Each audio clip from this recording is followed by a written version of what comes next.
Just setting up the live stream. Won't be long.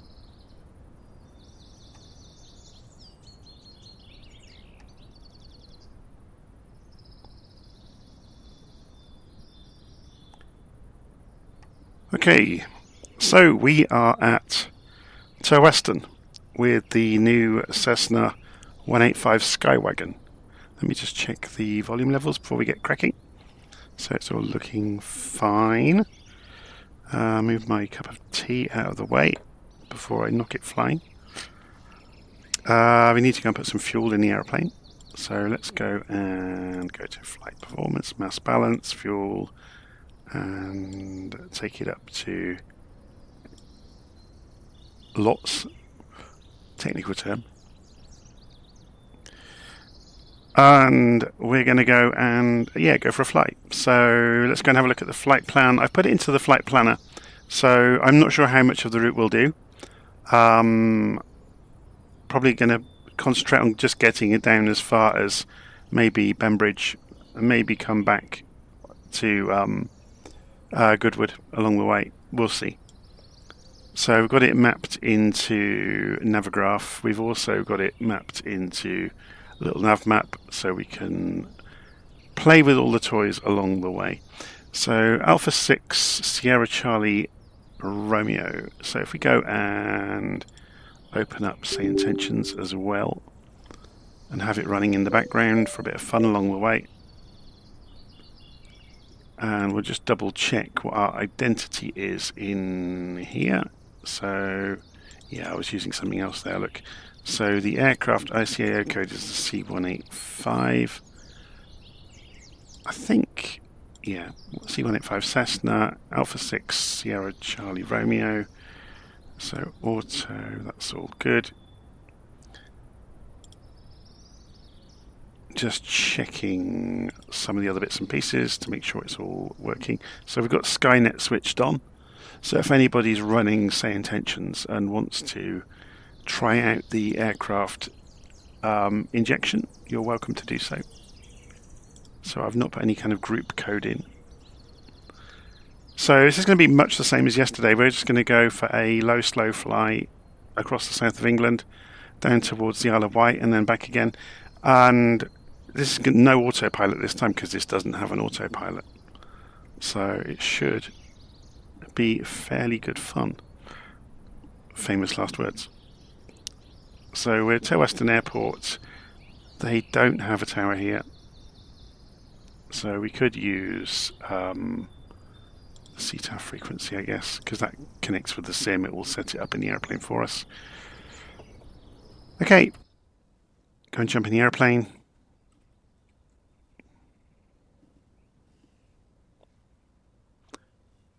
See if we can remember how to start this thing up. So, looking down between us on the floor. Okay, what's going on with this? The Xbox controller's causing havoc already. So, we've put the fuel tanks to both. Battery and on, alternator master on, beacon light on. The propeller can go to max, fuel to rich, crack the throttle open. We'll put the nav lights on as well while we're at it. And okay, what happened to that?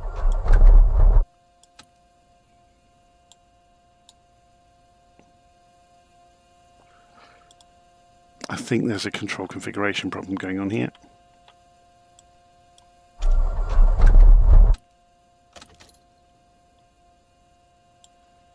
Famous last words with an airplane, isn't it? Everything looks normal until you start the airplane and then it doesn't. Oh, I know what I haven't done. This is one of the Asobo planes, isn't it? I haven't gone and removed everything, so we've got starvation happening. So that's what happens when you don't go and remove the covers or the chocks or anything. Okay, should work a bit better this time.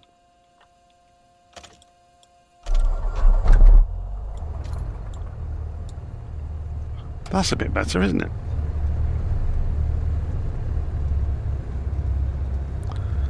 Okay, so while it's warming up, take it up to 1000 RPM.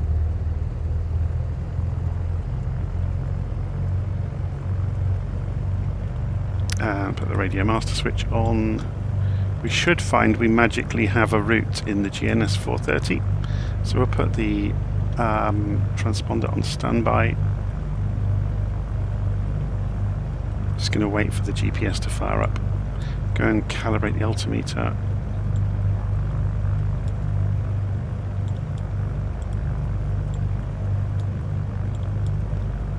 Come on. What's it doing?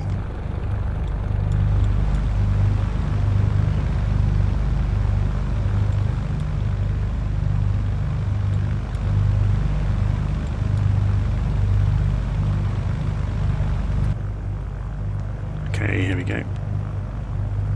Let it pick up some satellites.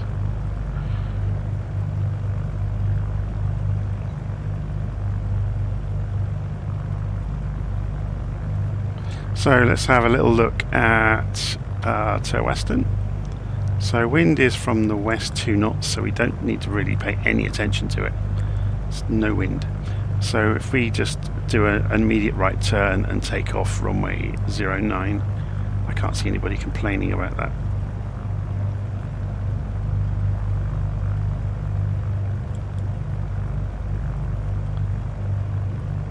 Do we get a plate? Yeah, we do. So it's easy to remember our tail number.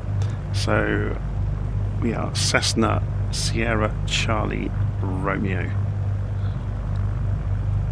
And remember, we're on traffic, common traffic advisory frequency.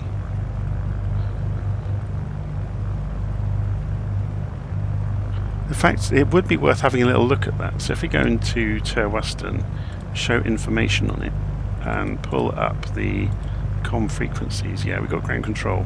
So 122180. Interesting. So can we... That's not listed here though. I wonder if it will work. We could ask the mentor. What is the ground frequency at Turweston? Let's see if he knows.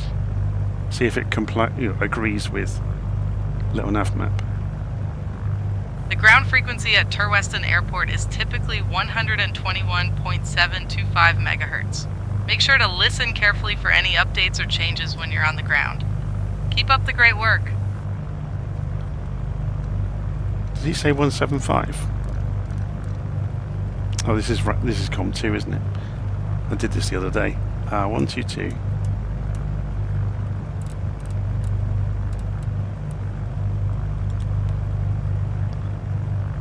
What was that frequency again? The ground frequency for Turweston radio is 122.18 megahertz. 18. When you're ready to taxi, you can use this frequency to request taxi instructions. Keep up the great work.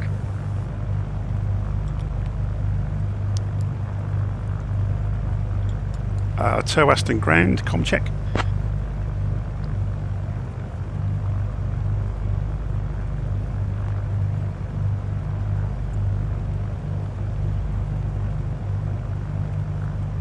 Cessna Alpha 6 Sierra, Charlie Romeo, Turweston Radio, rating you 555. Hooray! They're a bit slow, but they got to us in the end.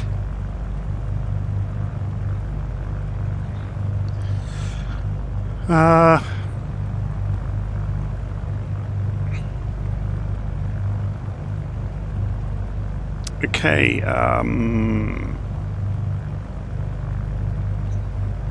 so it's runway 09 we're going to be taxiing out for. Then the wind is still calm, 2 knots. Turweston ground, Cessna Sierra Charlie Romeo requesting taxi runway 09.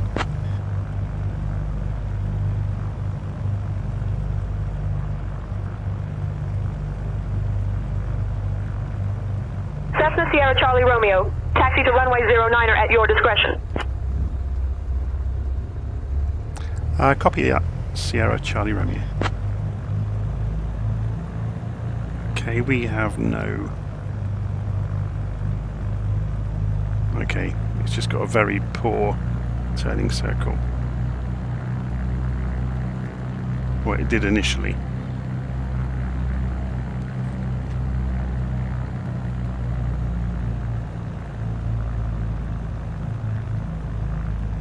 So Lee is asking how I'm managing to speak to Flight Simulator.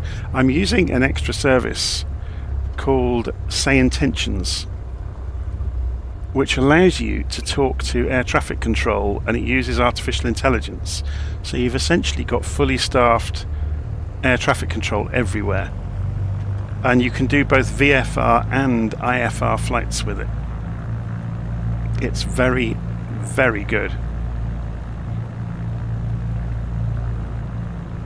I'll put a link on the notes of the stream in a moment. I forgot to do it, to be honest.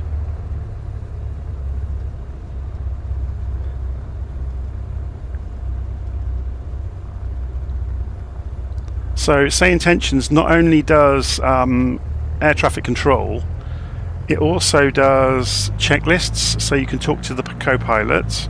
It also does a mentor, so you can ask questions in the cockpit, and it also does a tour guide, so you can ask about where you're flying.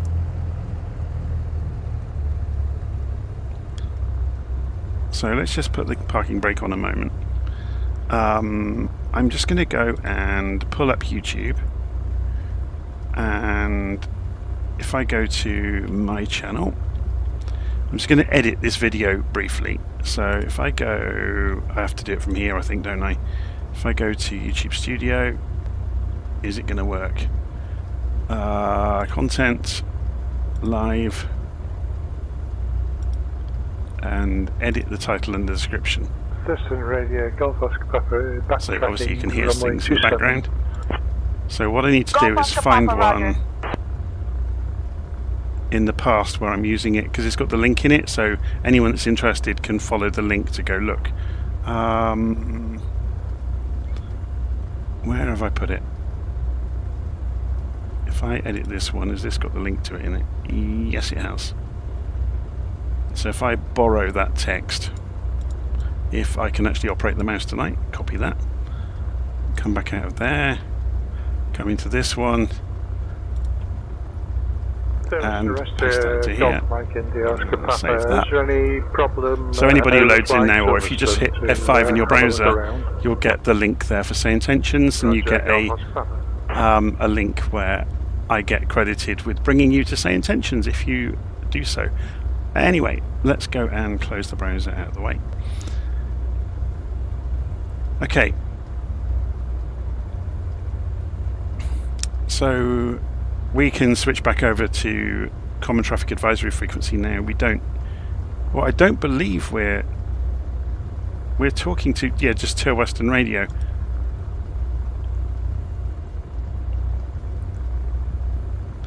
So, Turweston, Cessna, Sierra, Charlie Romeo, departing runway 09.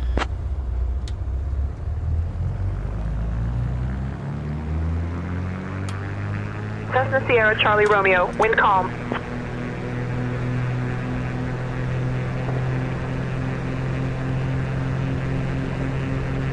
Yeah, it's a lot more calm than it was the other day when we were trying this out.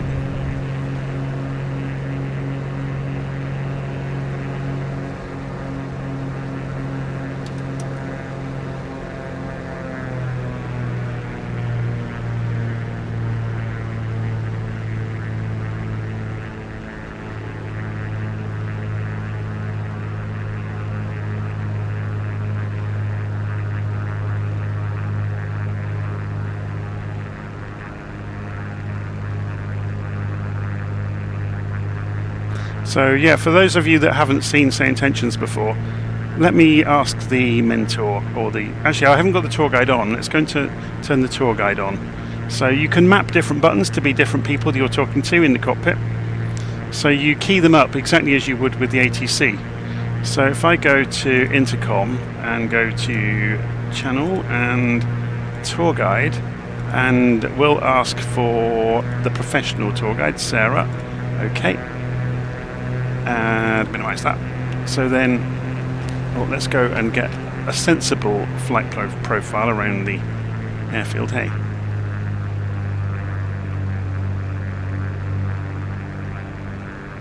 Okay, so I should be able to talk to Sarah, the tour guide. Hi Sarah, what can you tell us about Turweston?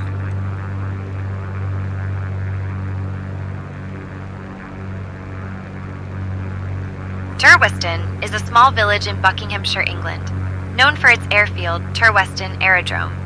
The aerodrome was originally built during World War II as a Royal Air Force training station. Today, it's a popular spot for general aviation and flying enthusiasts. The airfield hosts various events, including air shows and car meets, making it a lively place for both aviation and automotive fans. It's also home to the Light Aircraft Association, which supports and promotes recreational flying. So if you're into aviation history or just love the thrill of flying, Turweston is definitely a place to check out. There you go.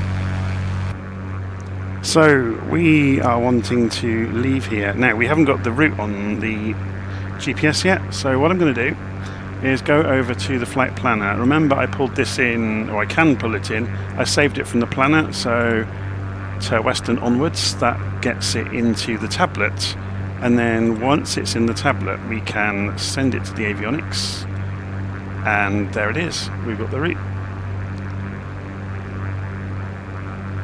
So we're in GPS mode, therefore Nav1 should be broadly respecting, although I think that's only a nav radio, it's not a CDI for the GPS, but we can use the little aeroplane now. So let's go and speed up a bit and get some altitude.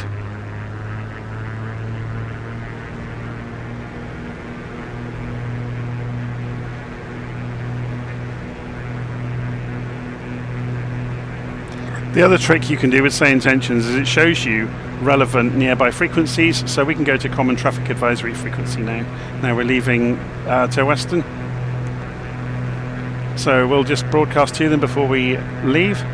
Turweston, Cessna Sierra Charlie Romeo, leaving you. Good day.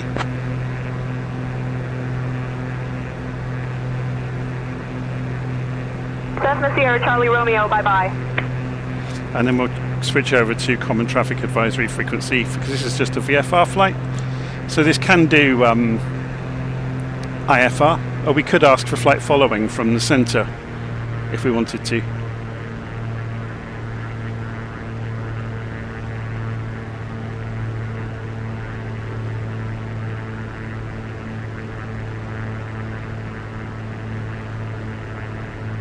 I wonder what this is with the radar dishes everywhere.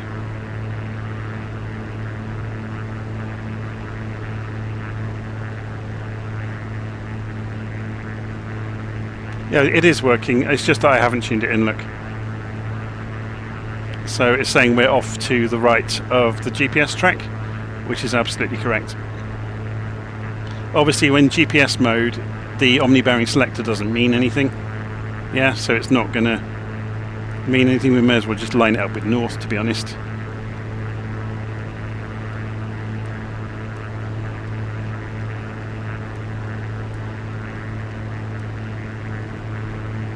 So yeah, if we were to turn left a little bit, you'll see the CDI come back into the middle.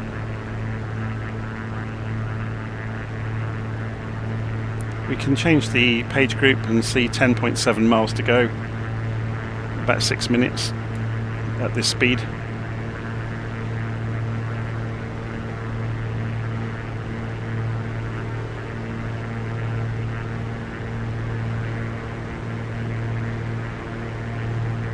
Trimming out the elevators. How are we doing in terms of RPM? Yeah, that's looking good. We maybe go a little bit quicker. We don't need the cowl flaps open anymore. We can go and get rid of those. So we have a look outside.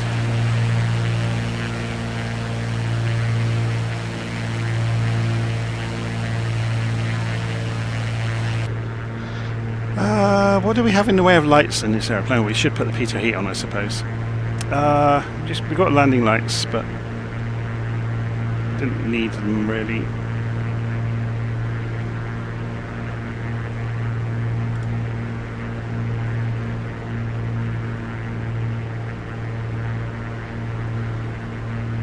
So Lee is asking, am I also using head tracking? Yes, I have a Tobii eye tracker, which means I can tilt my head wherever I want around the cockpit, so you can see me doing that. I can look around, look up, look down, go closer, go further away.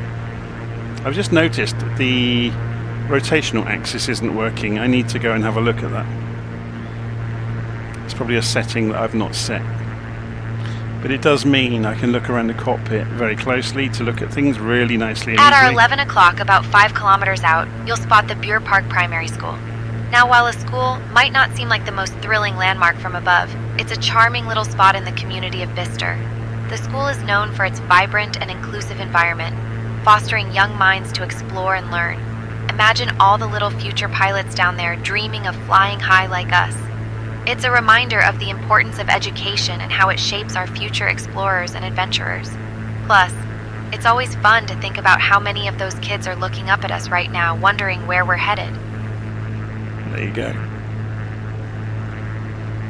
So one of the great, fun things then, if you've not seen it in Say Intentions, you can change the voices or change the personalities.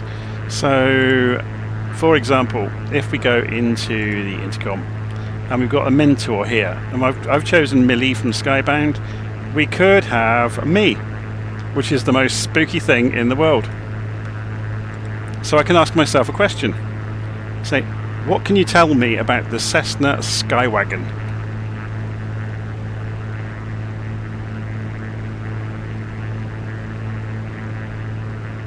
The Cessna Skywagon, specifically the Cessna 180 and 185 models, are known for their rugged design and versatility, making them popular for bush flying and off-airport operations. They have a tailwheel configuration, which requires some additional skill to It's handle, freaky, isn't it? especially during takeoffs and landings.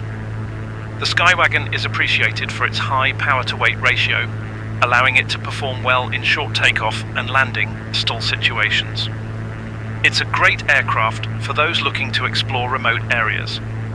If you're interested in flying one, mastering tailwheel techniques will be essential. There you go. So let's go and change that away from me before I have a multiple personality disorder problem. Who should we choose? Chance from SimGear's got a good voice. So there are multiple personalities you can choose from. Okay, so we are heading down towards, let's have a look on the map and see where we're actually going. Our first stop is going to be Oxford Airport.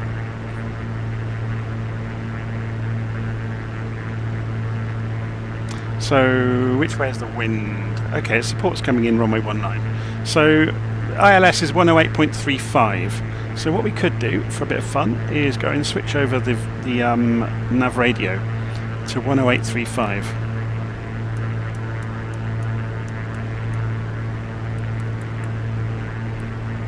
And switch that to active. So you'll see this come alive. So this is now representing the ILS at Oxford. The airfield's just over there, by the way, but you can see now we're just turning to intercept the localizer, which is the vertical needle. That represents your position relative to the center line of the runway. Obviously you can see what we're doing on the GPS over here. So the airfield's down here, but we know the runway is this sort of direction. There is a trick you can play with the OBS knob to render a line out from the runway, but I'm not going to show it just yet. So you can see the runway there. So watch this needle. If you've never done radio navigation, this is pretty straightforward stuff. So the horizontal line being below the middle means we are too high.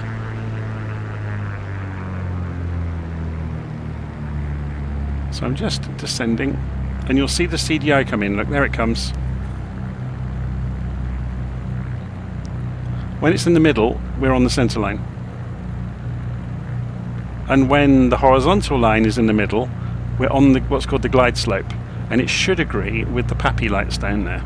So 2 whites and 2 reds if you're on the glide slope.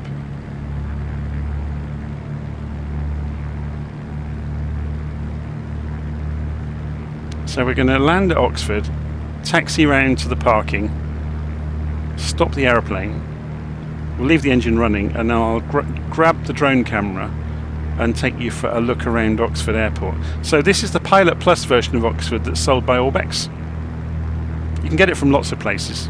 Pilot Plus actually sell it themselves as well, but they sell it through third parties as well.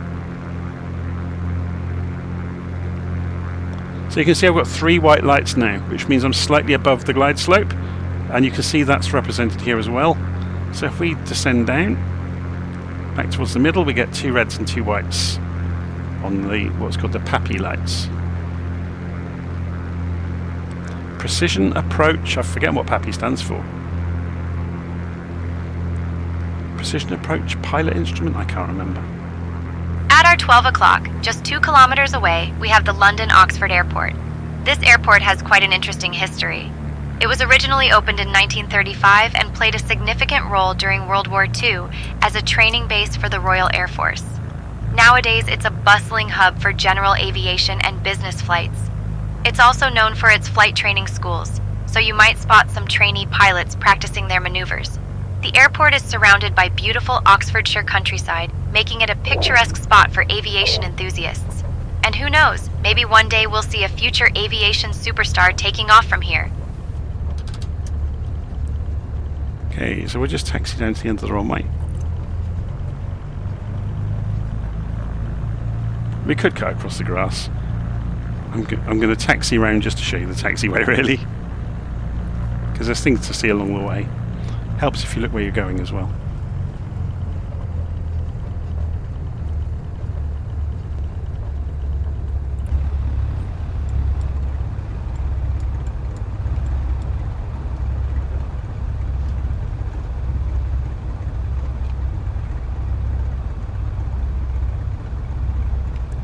So this is Oxford Airport we're just heading into for a nosy around.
Should we go and sit inside?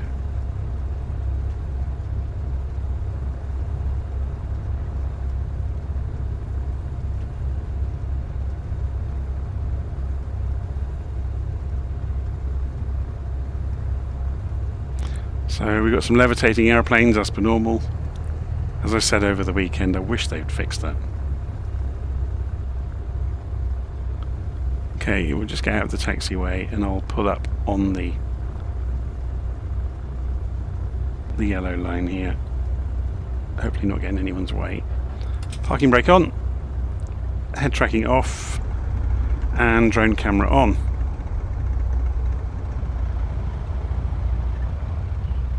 So this is Oxford Airport from Pilot Plus. It's quite detailed. So you can come into the tower.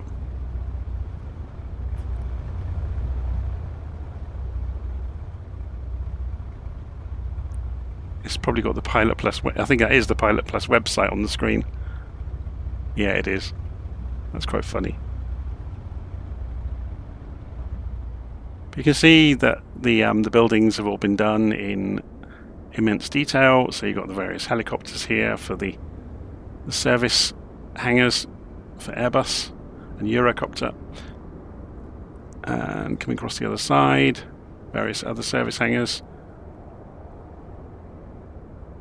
And some of the industrial park has been modelled. I think, is it Pergamon, or it used to be Maxwell Communications offices just over here, until Mr. Maxwell went for his big swim many years ago. But yeah, this corner of Oxford, they've modelled basically the whole corner of Oxford. And obviously over in the distance you've got Oxford itself, which is the Dreaming Spires as they call it, and it's all done in photogrammetry and it's all lovely.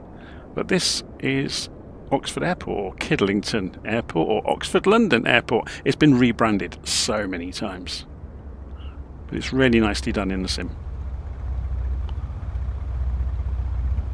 Okay, we're going to come back down to our little aeroplane, and it's, for some reason, it's really stuttering badly. So let's put the, whoops, wrong key press. Put the head tracking back on, and we'll go and get on our way.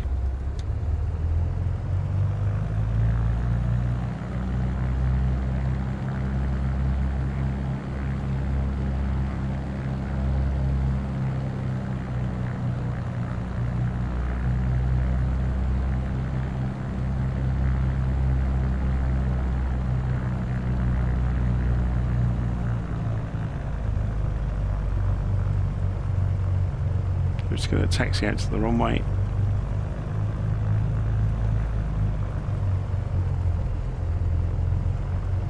When I get to the runway, I'll stop for a moment to get our bearings, find out what direction we're going to be going next.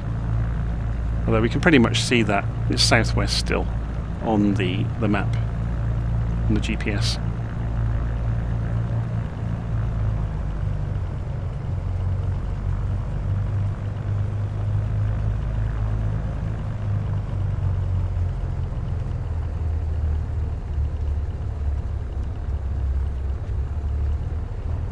We won't need the whole runway for this aeroplane, so we can go and taxi out to the middle of runway 18 and turn left and just take off. You can see the radar spinning out there in the distance.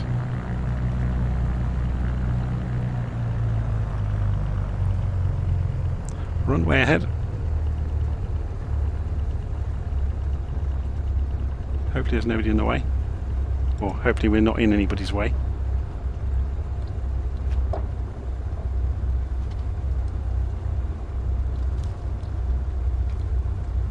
Oh, nearly ground looped it. Of course, it's a tail dragger, isn't it? I almost forgot myself then.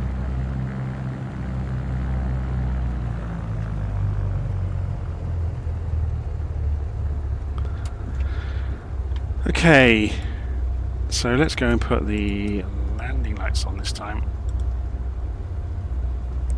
Propeller RPM to max, off the parking brake. Oh, we were going to go and have a look first, weren't we? So next leg is 39 miles down to Thruxton. So we'll be going past Whitney, where I used to live many years ago, past Oxford, and then just across the hills basically. This is the Cotswolds. So down towards the North Wessex Downs apparently. But this whole area around Oxford is the Cotswolds. Lots of limestone in the Cotswolds on account of it being the sandy shores of the Triassic and Jurassic seas, I guess.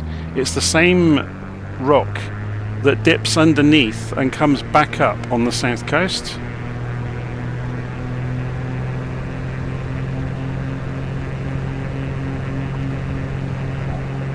So it's the same rock that Mary Anning dug her dinosaurs out of, basically.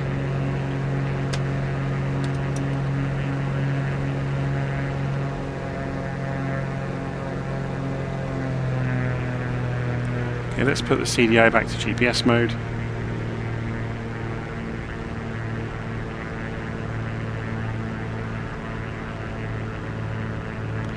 What we could do, just for a bit of fun along the way, is see, have we got a... No, there's no VOR that way, is there? And Compton's a little bit out of our way. Yeah, we'll just carry on along the GPS track. I'm sure there'll be things to see along the way.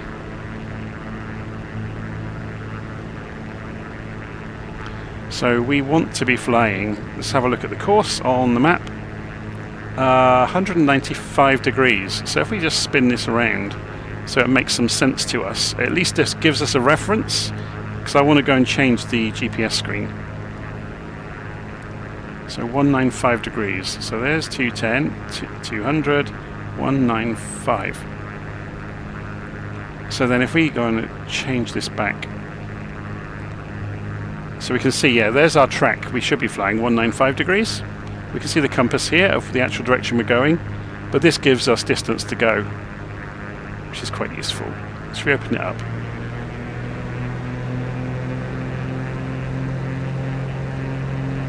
It's not the fastest aeroplane in the world.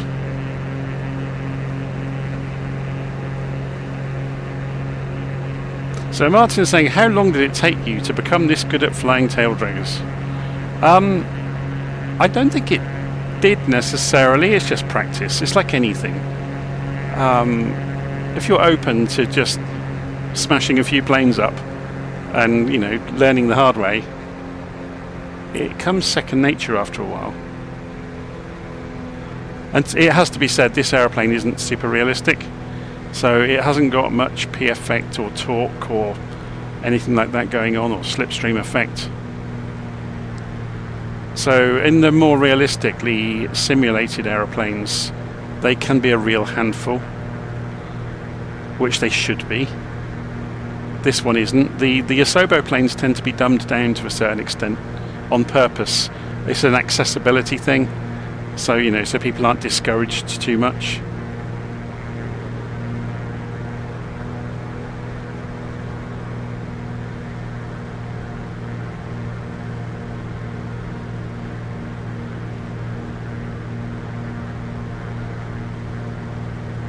So you can see we're wandering away from our course we should be on, and that's taken us to the right of the track on the GPS.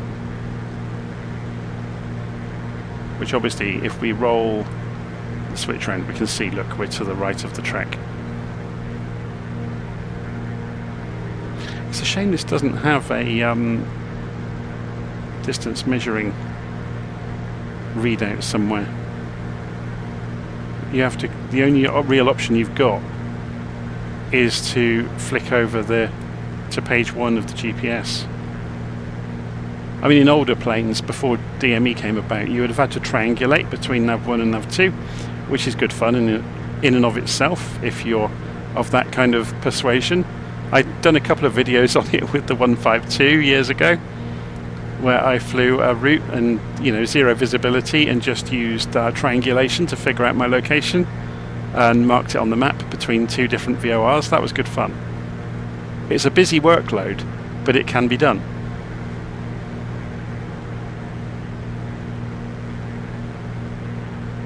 Something that is quite realistic about this aeroplane, it's trying to roll left the whole time.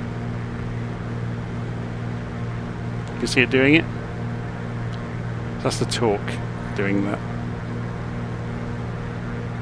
And there's no way of correcting it. There's no aileron trim. In the real plane, you would just hold the yoke off to one side slightly.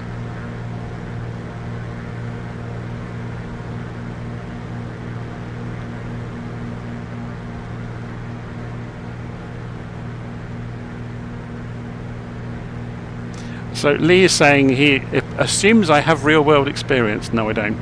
Although I have flown a real plane many years ago. I had a next-door neighbour who was trying to get his hours up. I've told this story before.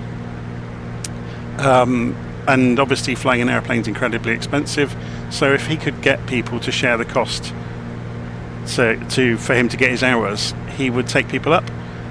And during the time I flew with him, he was going for his instrument rating, I think. So having somebody in the co-pilot seat that could fly an aeroplane, because obviously I'd messed around on simulators. This was back in early 2000s, or even that late 90s. Having somebody in the co-pilot seat that could fly an aeroplane and could fly it to the instruments was a huge benefit to him that day. So he went and got the charts out, and obviously once he'd figured out, yes, I actually could fly an aeroplane, and he told me to fly a heading and an altitude and a speed, and I did exactly that. He said the one thing that was quite amusing to him is that I did fly the instruments blindly. I didn't look out enough. And obviously part of your routine should be scanning for other traffic, which he did. But he said it was quite amusing to him to see that I could fly the plane without... we could have put blinds up and I would have still been fine. It was quite amusing.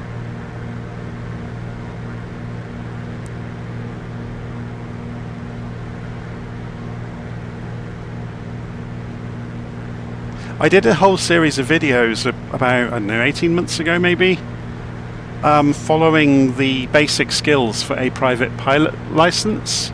So I did them in the simulator in the Cessna 152. So things like climbing turns, descending turns, so doing it all in a controlled manner, standard rate turns, slow speed, high angle of attack, so all kinds of things. Recovery from unusual attitudes, spins, stalls. So yeah, it was great fun. And while I was doing those videos, the most interesting thing is I had lots of real-world flight instructors reach out to me, commenting on how realistic the simulator seemed to be, and also obviously critiquing me and giving me tips on better At ways our of 1 doing o'clock, things. just a few kilometers away, we have the charming town of Wantage.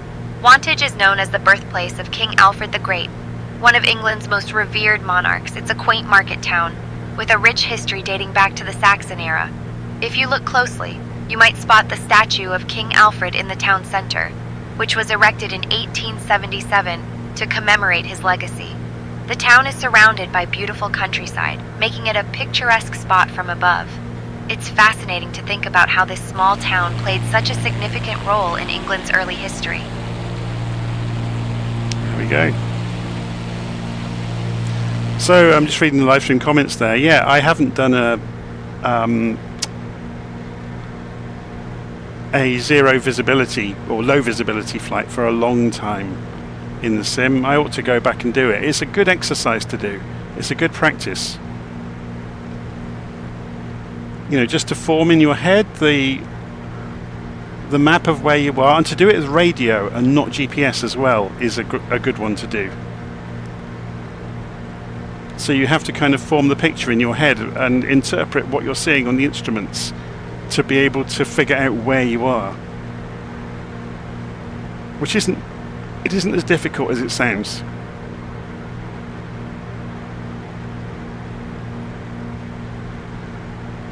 Once you understand how flight instruments work, they're not too difficult to use. And obviously with GPS these days, it's very, very simple.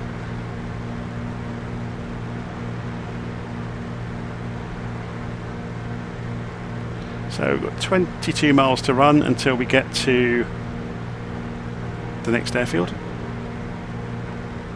So where did we say we were actually heading towards? Thruxton. I've not been here in the simulator, so this will be interesting. We'll have to go and have a look at... There's a racetrack around the outside of Thruxton, and there should be a motocross track alongside the airfield as well.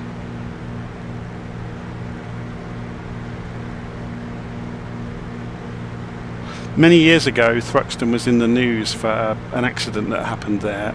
Somebody on a parachute day went through the blades of a helicopter.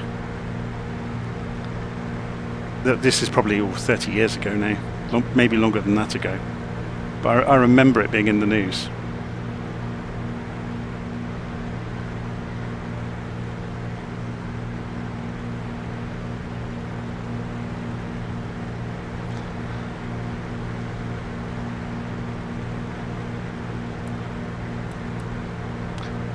So let's go and increase the range on this.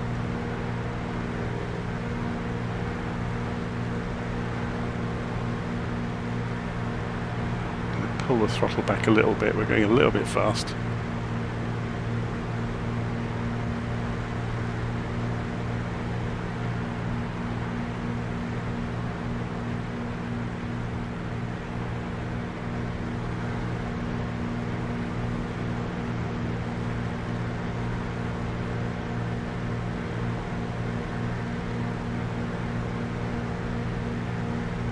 So I'm just reading Martin's comment now about learning to fly the 737.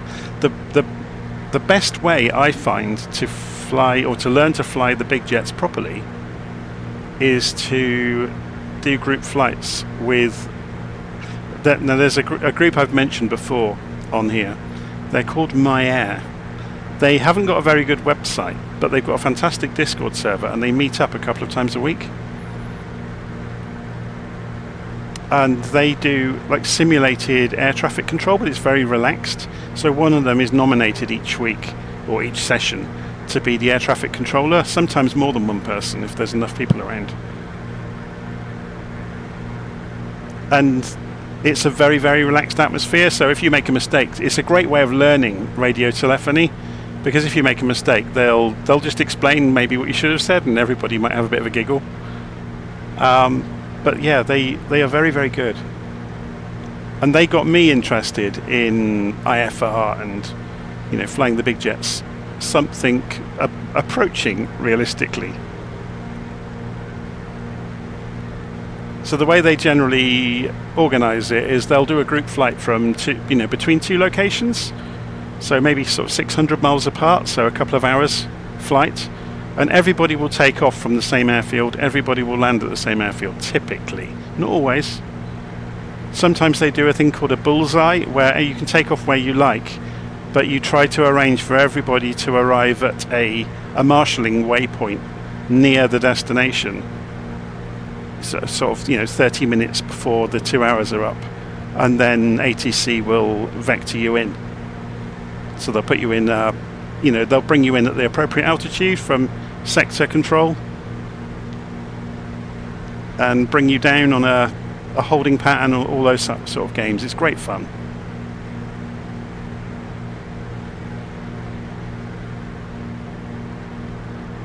But the only real proviso with doing that is you do need to know how the aeroplane works before you fly with them, because they'll be giving you instructions and they'll be expecting you to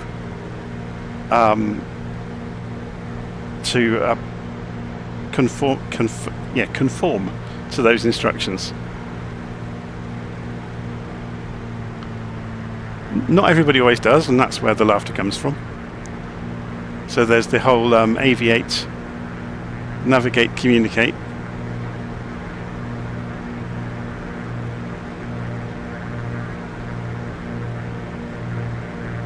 So how far have we got to go? Let's have a look. 12 miles left, 6 minutes, and we'll be at Thruxton.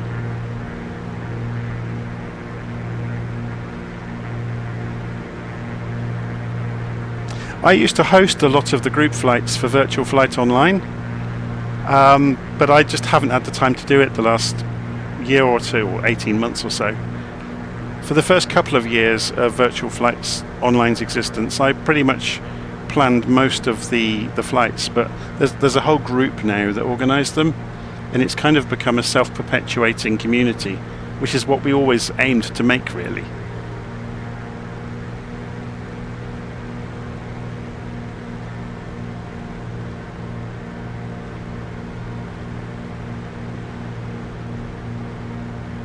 Okay, we're getting fairly close to Thruxton. Should we ask the tour guide about it? Hi Sarah, what can you tell us about Thruxton?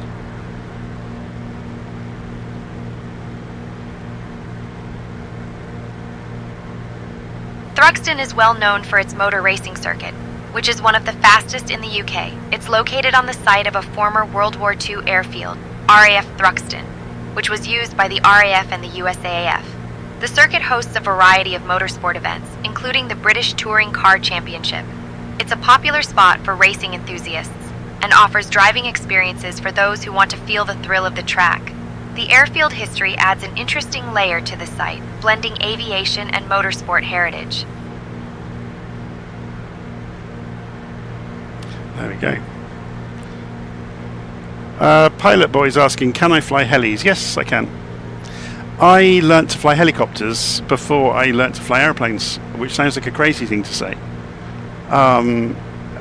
My brother, many years ago, well, he still does, he still builds radio-controlled aeroplanes, and he had several helicopters back in the day, And we learnt to fly radio control helicopters with a piece of software for the Atari ST called RC Aero Chopper, which was a study level physics simulation of flying a radio control helicopter.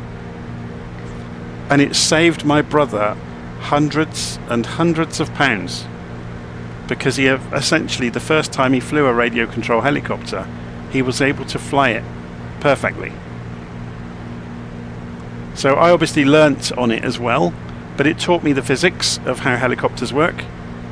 So then when I eventually got X-Plane and Flight Sim in years later, and they had fairly realistic helicopters in them, I was able to fly them instantly, because it was like getting back on a bike kind of thing.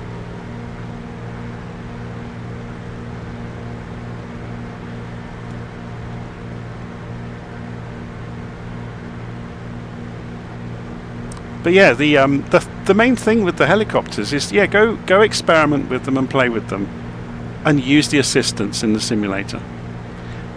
I would say most people will find them impossible to fly unless you've got at least the tail rotor assistance switched on, which modern helicopters have anyway. But without the feel of the rotation of your body, you're too slow at reacting to be able to control a manual helicopter in a simulator, because you can't feel your body starting to move.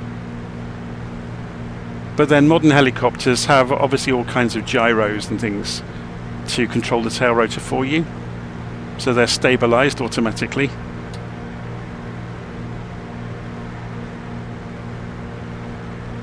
So all I'm really talking about there is, as you increase or decrease the pitch on the blades, the collective as it's called, it causes a rotational inertia to pass through the body of the helicopter, so the body will try to spin the opposite direction than the torque you've applied.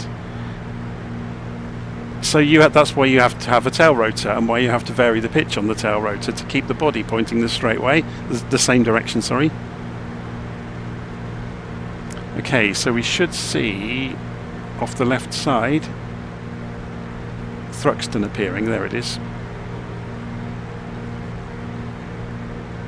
So we'll circle it first, and then we'll figure out how we're going to land and where we're going to land. But yeah, modern helicopters have got all sorts of electronic gadgetry on board. The Airbus helicopters are a piece of work, they really are.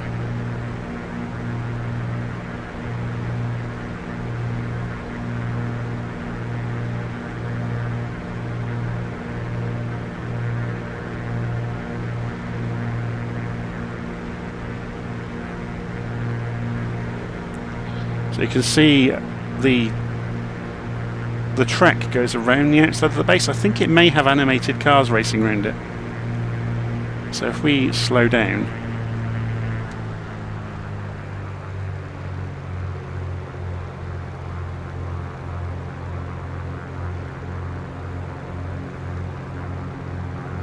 I'm not sure which direction the cars will be going. Probably clockwise, I would imagine.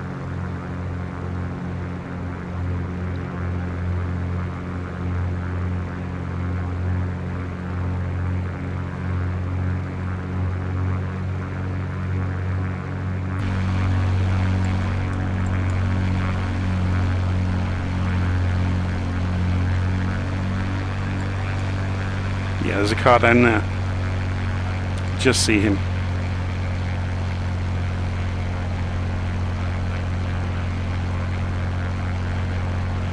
Oh, and there's a couple more in front of him. At our 3 o'clock, about 2 kilometers away, you'll see Amport Park. This beautiful park is a serene recreational area, perfect for a leisurely stroll or a picnic. It's surrounded by lush greenery and offers a peaceful escape from the hustle and bustle. The park is part of the larger Amport House estate, which has a fascinating history. Originally built in the 19th century, Amport House has served various purposes, including as a theological college and a training center for the Royal Air Force chaplains. It's a lovely spot to appreciate from above, with its sprawling gardens and historic architecture nestled in the English countryside. Okay, let's go and find out which way the wind is. So we're going into the wind right now. So we'll circle round and come in at the far end of this runway. So this is Thruxton.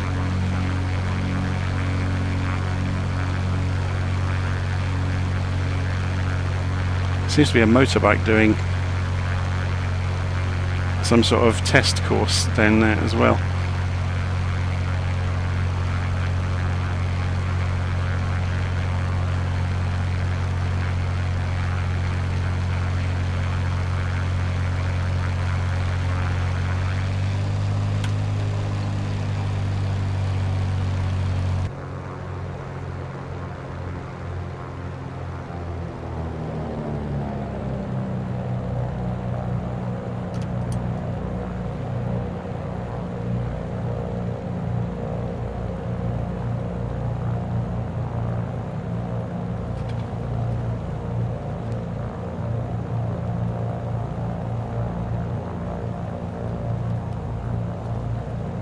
I've not tried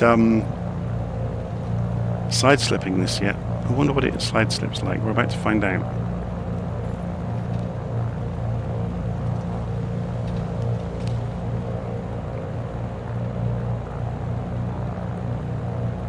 Doesn't side slip much.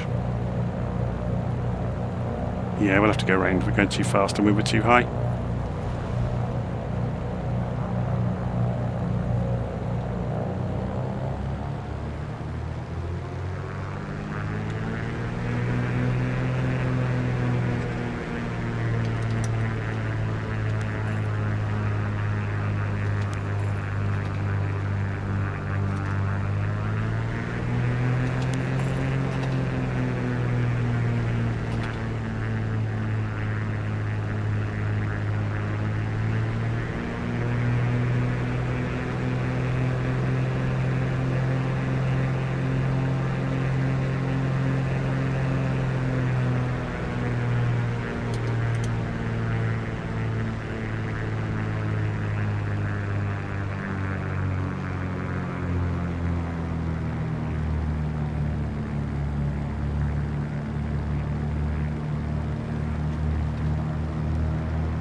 So we're going to park up and then we'll have a nosy around, see what we can see.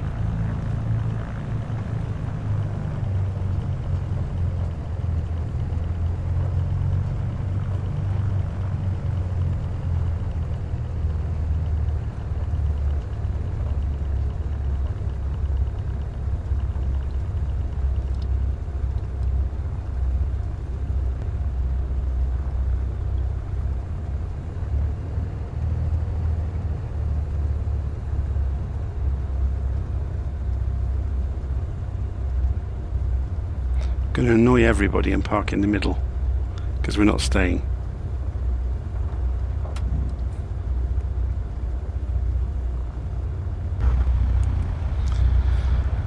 Okay. So what was this bike doing over here?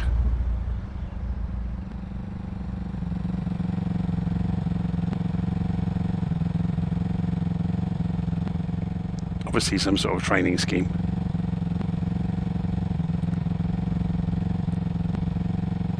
With levitating guns by the look of it. So here's the racetrack. It's good, isn't it?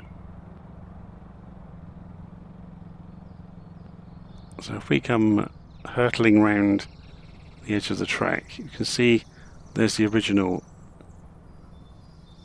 control tower. Here's the chicane.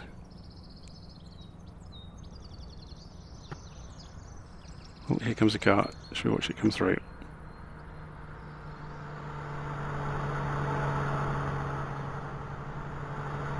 Cutting the corners, I don't know, that's cheating, isn't it?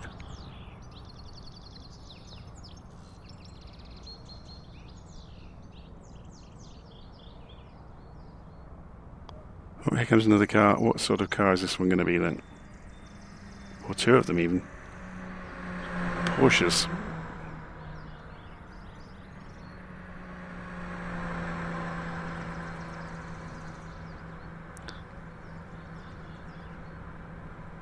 And what aeroplanes have we got parked up? There's a variety of static planes here. There's some DA-62s and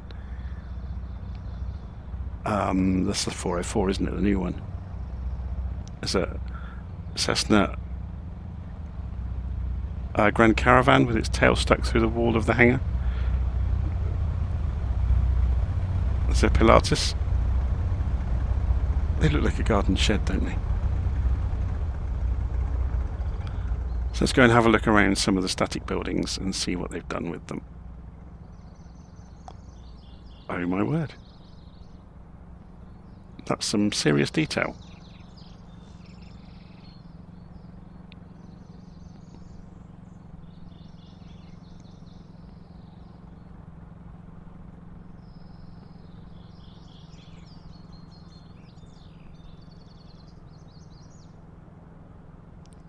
So there you go, that's kind of Thruxton. It's quite unique. It's a racetrack around the outside of an airport.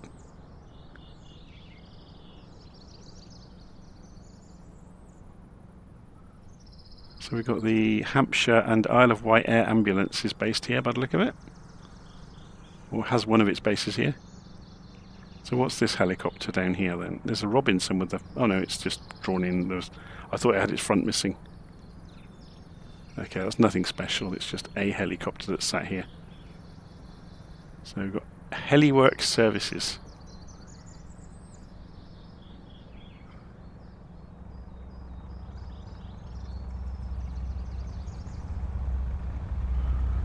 Okay, so let's go and have a look where we're going to be heading to next. So we're going to go east to Popham Airfield, which is 2 grass strips. So it should be interesting to go have a look at. So we're going to take off, there's only 2 knots of wind, so we'll take off runway 07. We'll just take off, turn around, do an about turn. So Shift X puts us back in the cockpit, Alt 7 puts us back into head tracking.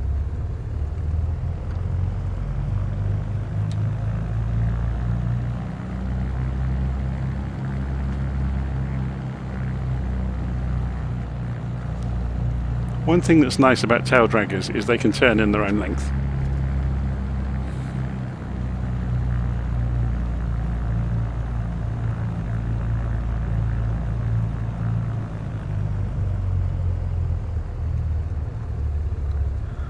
So Lee is asking, does Little Nav Map integrate? Yes, it does. So you can see it's got my flight path of my track so far. So until you clear it out, so I could clear it now, but I'll leave it on for the moment. So you can see where you've flown. It's color-coded according to altitude as well. It's not the only software that can do that. So Little Nav Map can read the scenery from the flight simulator as well, and they've just updated it recently. Or the developer, it's a single developer if you can believe that, has just updated it recently to work with 2024 as well, but it works with 2020 as well. So you basically load Little Nav Map, and then you go to Scenery Library and load the Scenery Library, and it reads everything from the simulator that you've got. In terms of 2024, it can only read the cloud, it can't read custom scenery. But it's good enough. The alternative to Little Nav Map that I'm not actually running, and I always forget to run, is called Volanta, which is in many ways more impressive. I'm just looking for it. Add-ons, Volanta. It'll probably do an update because I've not run it for a while. Checking for updates, there we go, look, downloading an update. What a surprise. Volanta is similar to Little Nav Map in most respects, but it's kind of an electronic logbook of your flights that you've done. So when you open it up, I'm not going to show you it right now. I'll do it on a separate video another time. I've done videos about Volanta in the past. But Volanta will allow you to record where you've been flying and show them all on a map. But it does lots and lots besides that as well.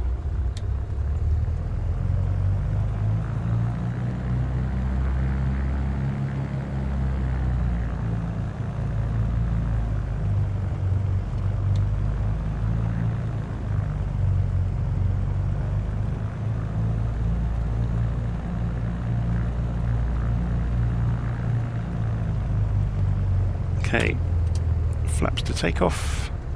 RPM is 100%. So flat out on the throttles. Tail comes up. Hold the tail steady with the rudder. And rotate. And we're up.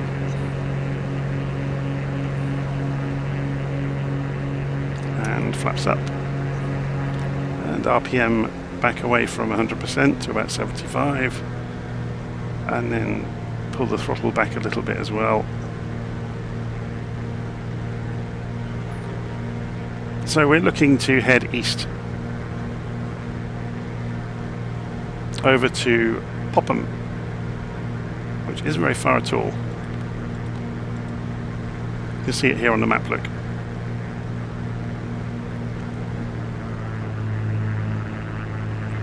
If you have a look on a nav map, you'll see us. Our EGWA is on the way, but Popham's directly in line with it, so yeah, we're going straight over EGWA.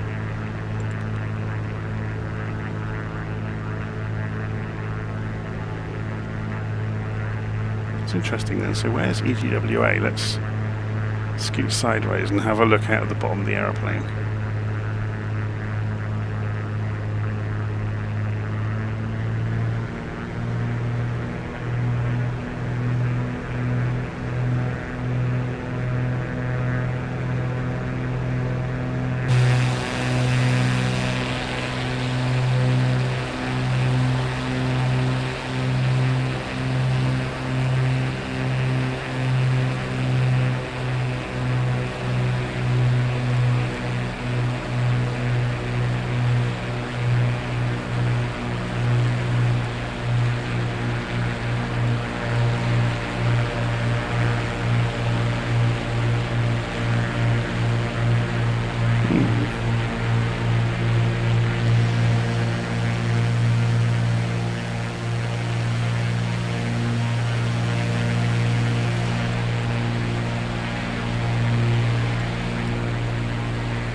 Anyway,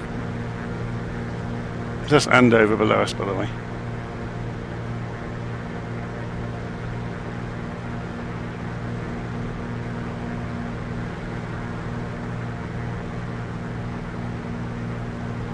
So we carry on eastwards, and we're almost up to the next waypoint. It's not very far at all, which is Popham Airfield. We've got some messages. They're probably just telling us which direction to go. It usually does that. The 530 is very considerate. Or sorry, the 430 in this case.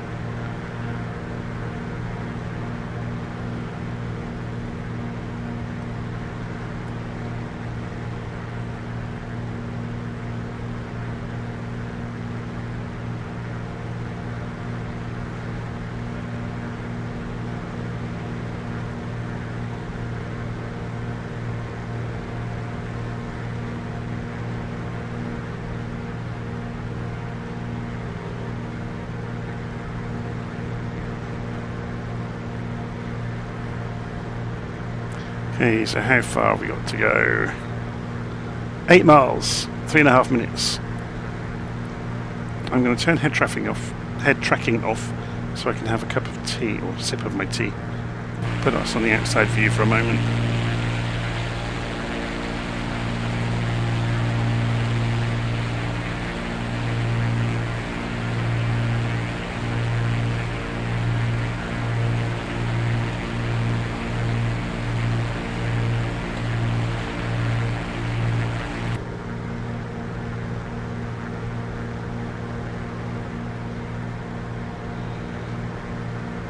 That seems a bit...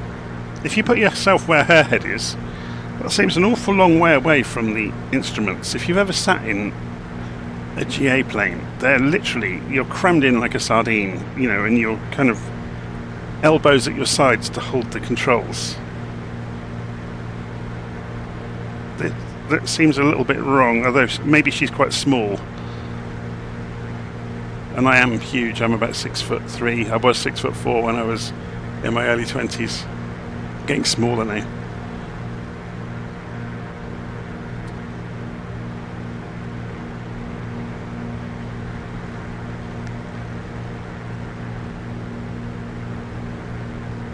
Okay, so I don't know much about Popham, so let's ask the tour guide. What can you tell us about Popham Airfield?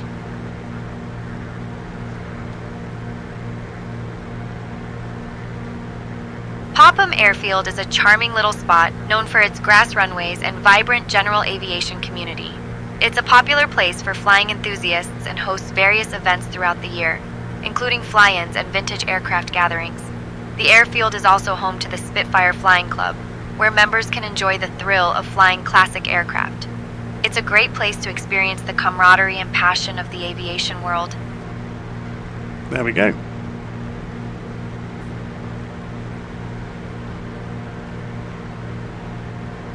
So you can see it's now appeared on the GPS.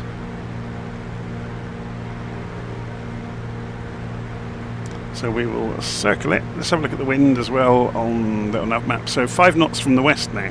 The wind is slowly turning around. So we're looking to come in runway 21 then, ideally, or 26. It's quite a short strip though on 26, isn't it? So 21 might be better for us, seeing as we're in this big lump of a plane.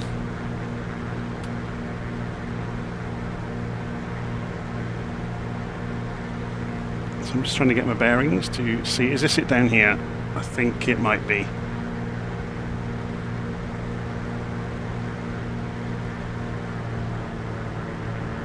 If Spitfires can take off from here, you would think, is that something carved into the field? Is that some letters?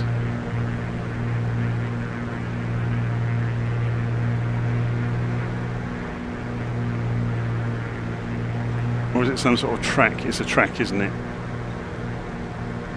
So we can see the runways there. So there's the short one on this side, alongside the main road. And there's the longer strip.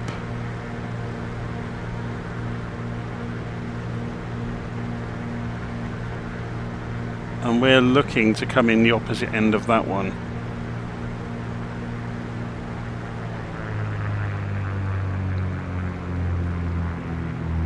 Yeah, it's a supercross track, isn't it, of some description.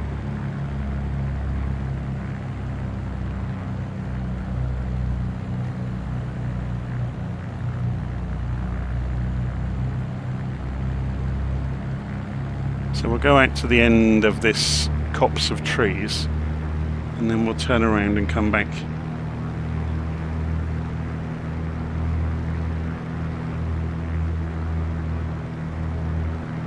So no apologies for not doing all the radio communication I might have been doing. This is more about just seeing the airfields and having a relaxed fly around, really. Okay, flaps are down. RPM is max. Just drop the airplane in and then increase the power in a moment to hopefully bring us in on a fairly Spitfire kind of approach. So we'll just miss the trees.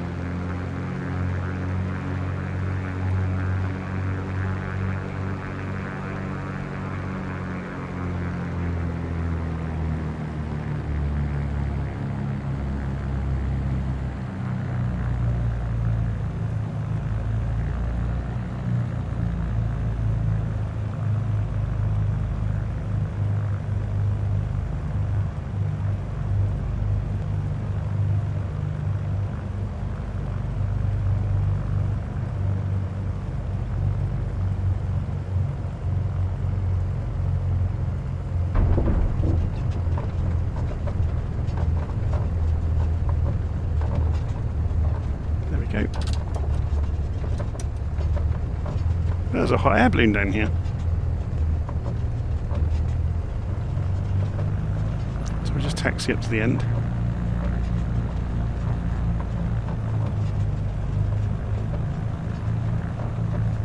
I presume we can taxi wherever we want. Okay, we can park this side. That's fine.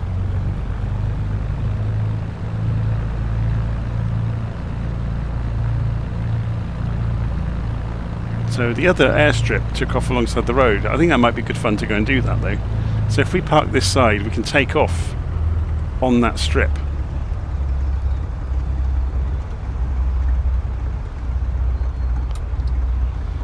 Okay, so Alt 7 to turn that off, and then Shift X to go back to the drone camera. So this is Popham Airfield. Let's go and have a look around it. Looks very cool, doesn't it? So there's a climbing frame of a Gloucester meteor by the look of it. How cool is that?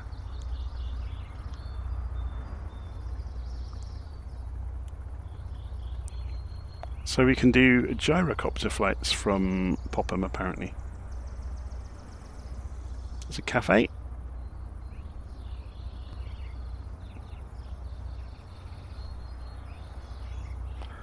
Doesn't seem to be very popular. It's a sunny day, isn't it? Everyone's outside. And above the cafe we have the tower with the biggest radio in the known universe.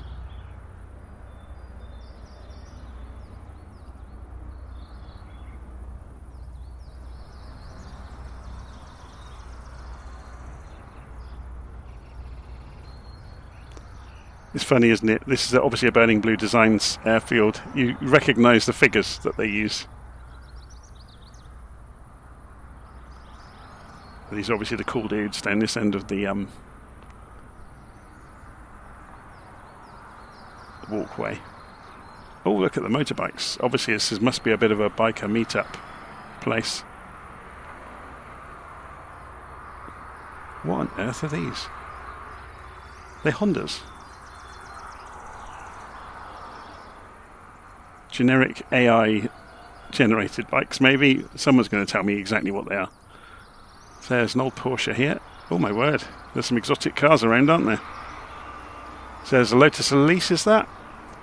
And an RX-7, no, MX-5, isn't it? A Mini. Chipmunk.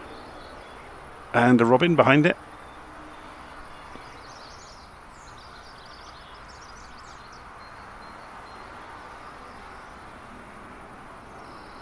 And there's the hot air balloon halfway through a shed. That's a rather unfortunate place for it to spawn in, isn't it? So a collection of static aeroplanes, as you always tend to get. And there's a couple of yaks. This seems to be a bit of a mainstay with Burning Blue Design airfields. They like putting them in, don't they? And a Spitfire hidden down the back here. It's not the greatest model of a Spitfire ever.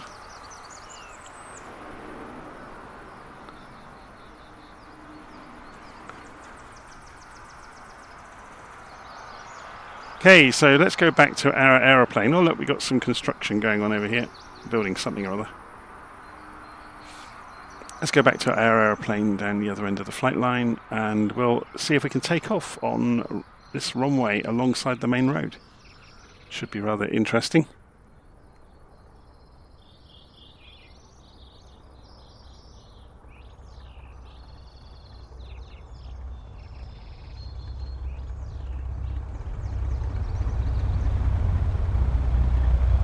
Okay, Shift and X puts us back inside. Alt 7 turns the head tracking back on.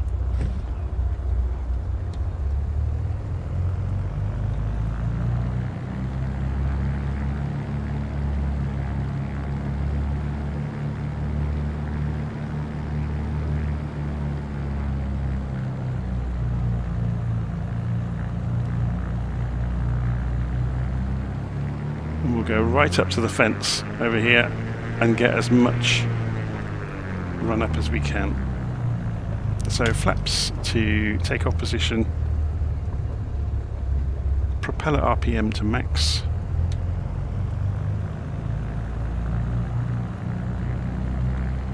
Now it said all departures on runway 26, which are obviously going to fly in the face of that, aren't they?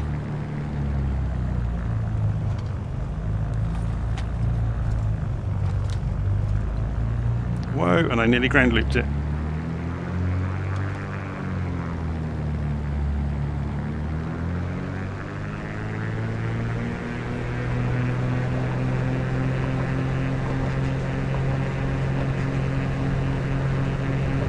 Oh, this is 2.6. Okay, so the reason they've chosen this one then is a natural ski slope, isn't it? So we're already in the air, look. Very cool.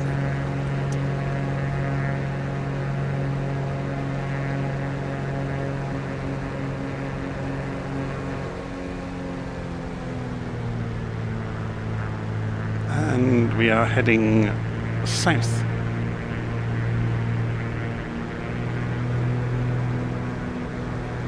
Towards our next destination.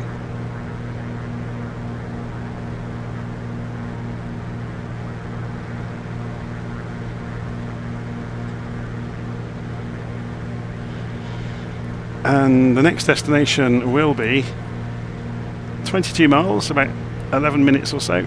Let's have a look on the map and see where we're going next. So that was Popham. The next one is Lee-on-Solent, which is a huge airfield.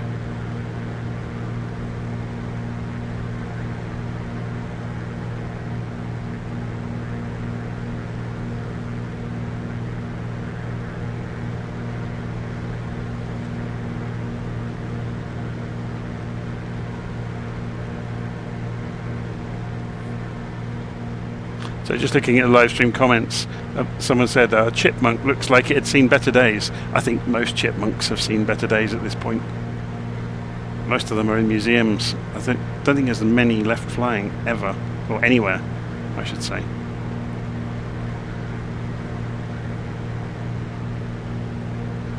It's made by de Havilland, wasn't it?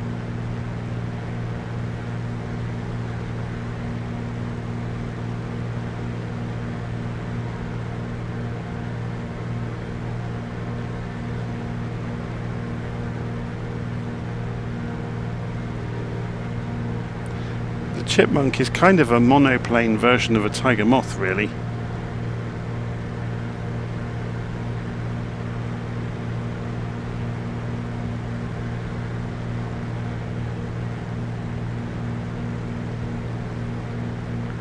Just looking around, see what's happening around us.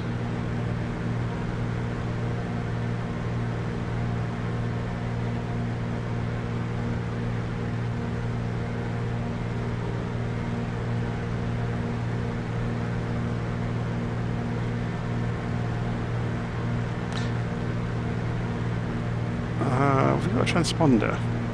Yes, we have. I've only got it on a standby at the moment, haven't I? I'm just thinking, we could put flight following on, or request flight following, I should say, from air traffic control. If we go for centre,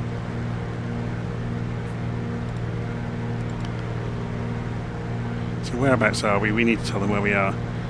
We're about 10 miles south of Popham, heading towards Lee-on-Solent. Centre, Cessna Sierra Charlie Romeo, about 10 miles south of Popham at 1800 feet, heading south to Lee-on-Solent, requesting flight following.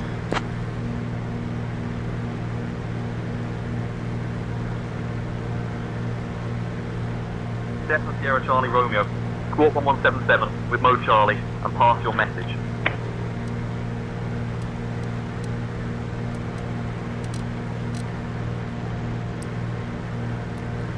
Squawk 1177, requesting flight following to Lee-on-Solent, Cessna Sierra Charlie Romeo.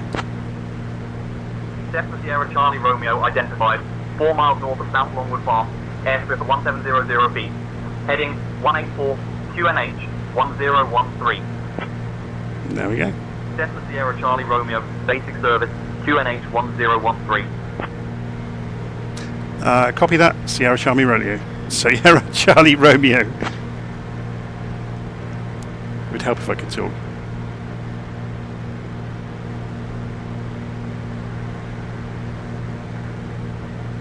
So flight following basic service essentially means that the center controllers are going to keep an eye on where we are, and then as we get near the edge of each sector, as we fly along, they'll hand us over to the next controller automatically. So they'll call us and say you are now going to so and so controller. So it just gives you something to do along the way.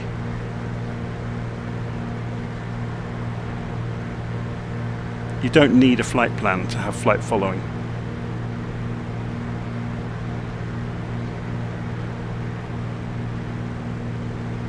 In order for them to track us, we need to tune in our transponder so they can track us on radar easily and identify us. Obviously they can see us on radar, but the transponder allows them to identify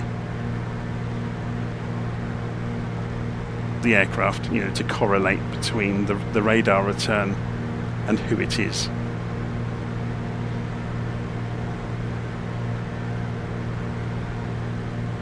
So we're going a little bit off track here. I'm heading towards the estuary instead of towards Lee-on-Solent, which is out on the coast. I think we can already see it.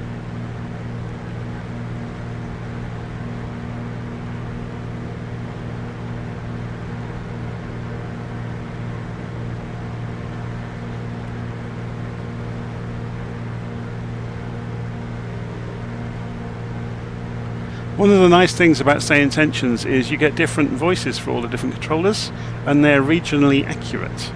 So if you're flying, in Germany or Belgium or Denmark or Sweden or wherever it is in the world, you'll hear regionally appropriate accents over the radio, which makes a huge amount of difference. Obviously the different areas of the US as well, so East Coast, West Coast, Canadian controllers, Mexican controllers. Yeah, it's wonderful. It really is.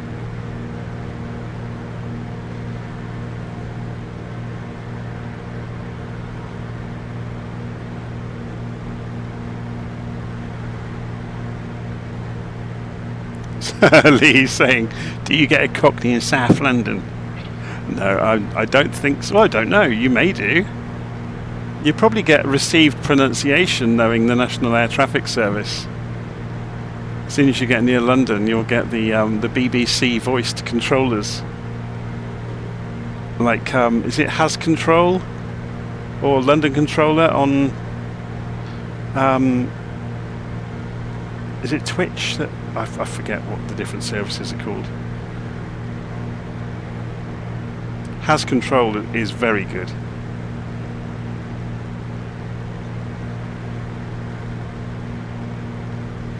Okay, we're heading towards Lee-on-Solent.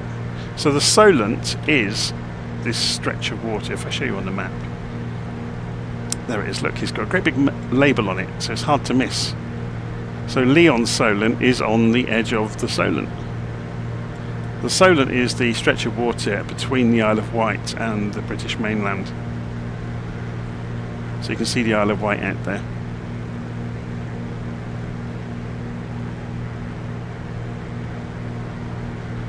We'll go and have a fly around some of this area before we depart, because it's been quite heavily modified in the sim to look realistic. So there's lots of landmarks.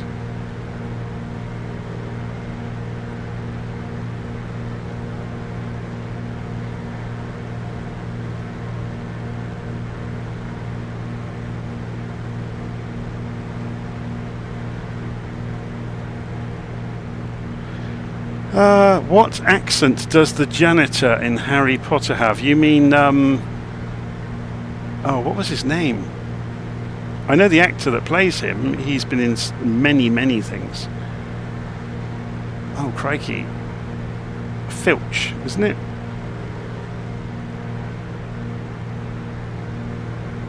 Cessna Sierra Charlie Romeo, contact Bournemouth radar on 119.48. Cessna Sierra Charlie Romeo, Nothing else known to affect. Radar service terminate. Squawk conspicuity.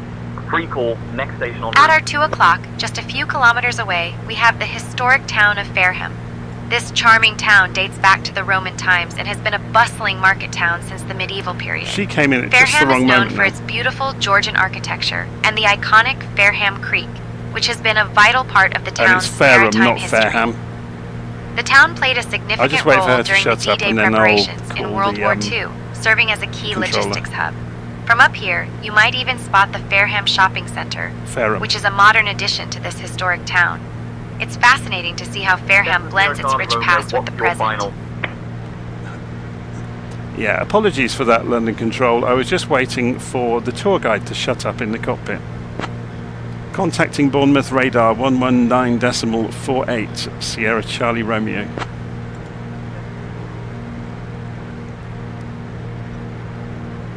Bournemouth radar Cessna Sierra Charlie Romeo with you, approaching Solent Airfield. Or Lee-on-Solent, actually. Cessna Alpha 6 Sierra Charlie Romeo, Bournemouth radar. Good afternoon, Durley QNH 1013. Copy QNH Sierra Charlie Romeo.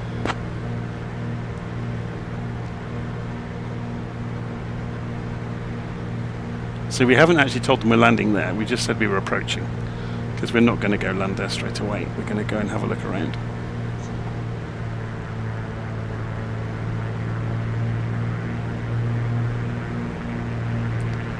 So the actor is called David Bradley, who has just come to my mind, I don't know where it came from, that played Filch in Harry Potter. He also played the first Doctor in a dramatisation of the first Doctor playing Doctor Who. I forget what it's called, but it's very, very good if you get the chance to watch it. So obviously the first Doctor Who was William Hartnell, but David Bradley plays him. He's also in Afterlife, the drama that was written and starred Ricky Gervais. He plays his father in it. He's got senile dementia, I think, in the show. So we'll go and have a little look around the docks before we come in and land.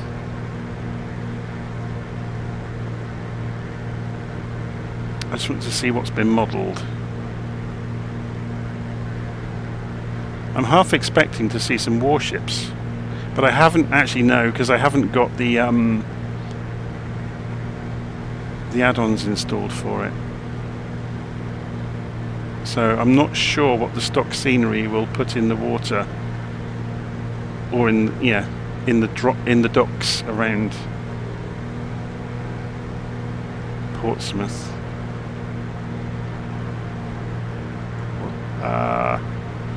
So we're just coming around past Gosport.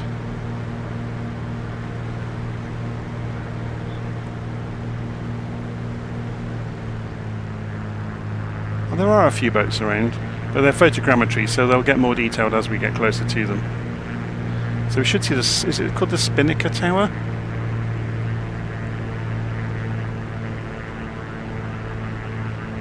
So Postweave says, do you often fly and don't stream? Only when I'm learning things. So if I'm learning things, or well, sometimes I'll do the odd video. I used to record a lot more, and then upload it and just release it as a normal video. But in recent times I've live streamed over doing that, because I think being interactive is more fun.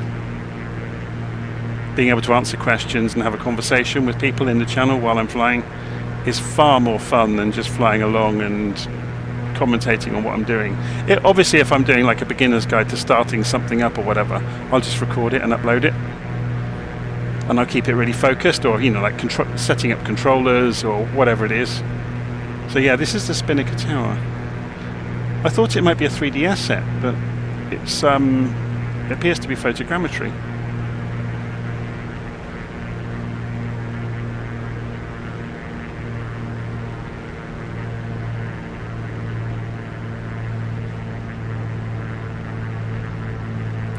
So there are a few warships in, but again, they're all photogrammetry, so they look a bit odd.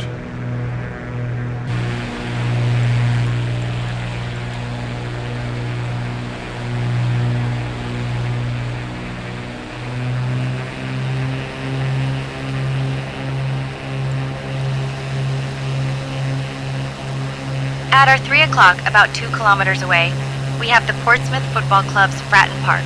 This stadium is one of the oldest in English football, having opened in 1898. It's the home ground of Portsmouth FC, affectionately known as Pompey by their fans. The stadium has seen many memorable matches and has a unique charm with its traditional British football ground design. From up here, you can imagine the roar of the crowd on match days echoing through the streets of Portsmouth. It's a beloved spot for football fans and a key part of the local community's identity.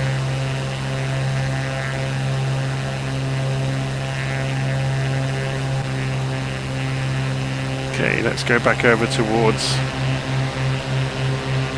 the Lee-on-Solent Airfield. Cessna Sierra Charlie Romeo, contact London info on 124.75. Negative, we are going to go for a landing at Lee-on-Solent.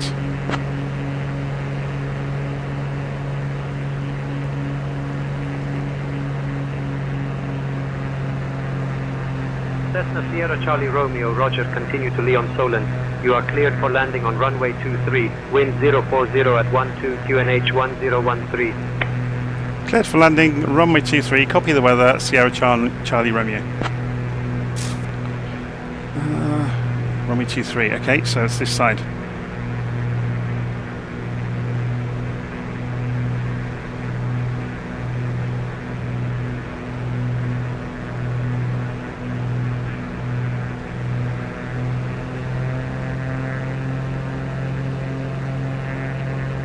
Cessna Sierra Charlie Romeo, Lee Radio Airport at your 2 o'clock, 3 miles. Change to advisory frequency approved. Radar services terminated. Squawk VFR. Safe flight. Change to advisory frequency, radar service terminated. Good day, Sierra Charlie Romeo. So they mean change to CTAF basically. They were just going to read us back to us again.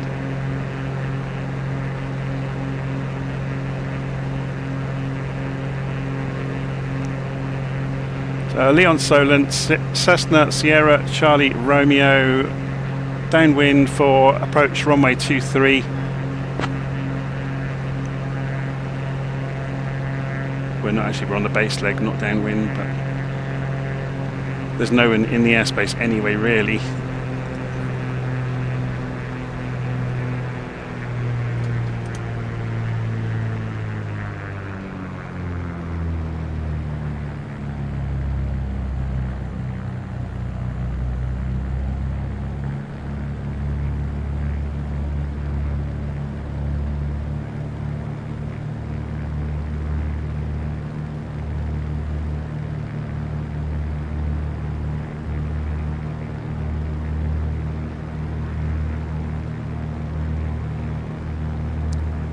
Cessna Sierra Charlie Romeo on finals, runway 23.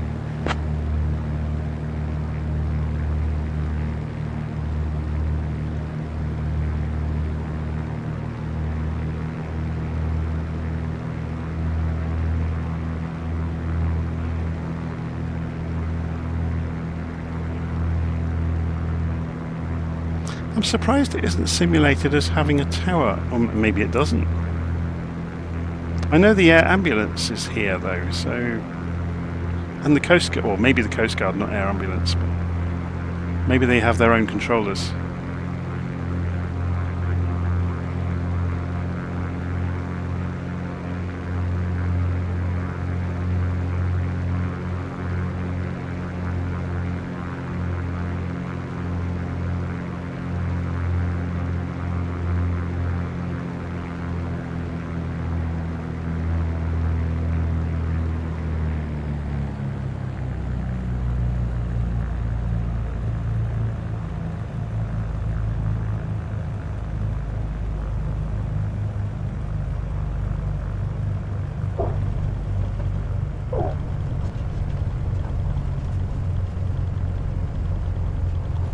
wind is trying to get into the wing there.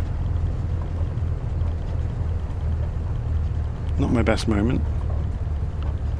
I forgot we were in the tail dragger there for a moment.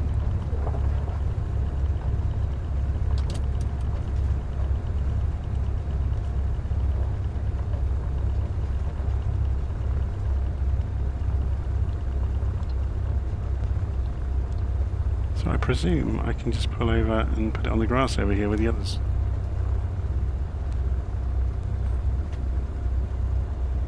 We'll go over to the right side of this one.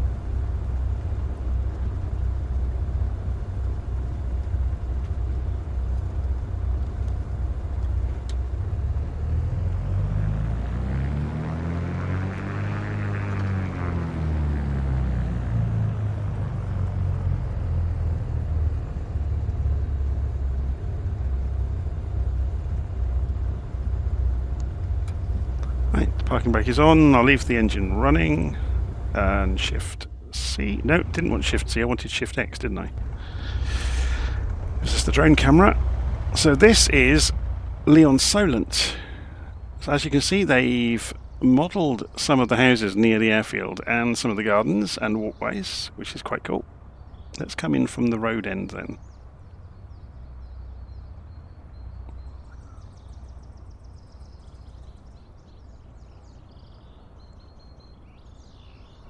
Strangest looking roundabout ever.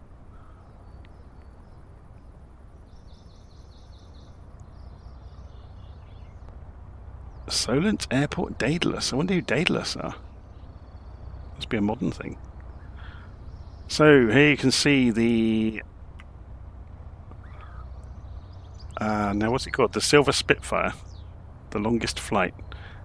I'm guessing this is a famous Spitfire that I should know more about, and I'm unfortunately don't. I know it's the one that's modelled by Flying Iron. It's look at his call sign, Gertie. Very cool. It looks like they got a bit of an oil leak in the radiator over there. So let's go and have a look up in the buildings.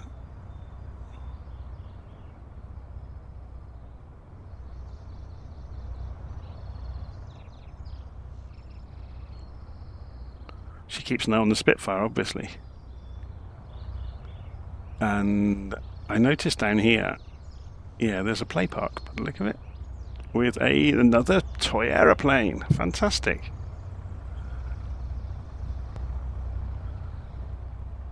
Daedalus.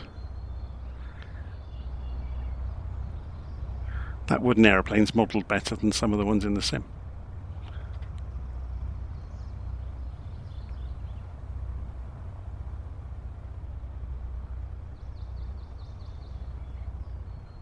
Very cool.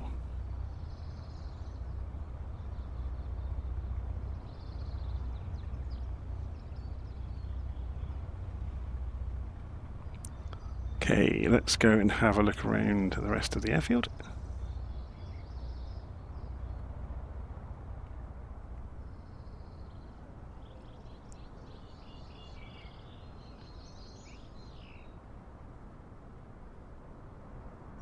Yeah, it's a shame it's loading in the tiles. Now, I don't know if that's because I've got two airports on top of each other, or if it seems to be an altitude load on demand issue,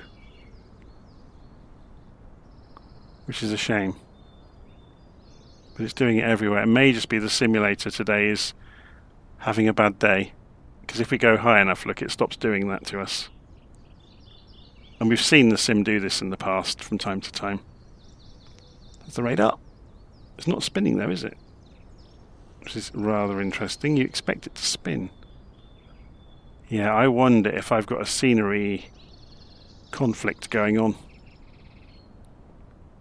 Because if I come lower down, look, I get higher quality.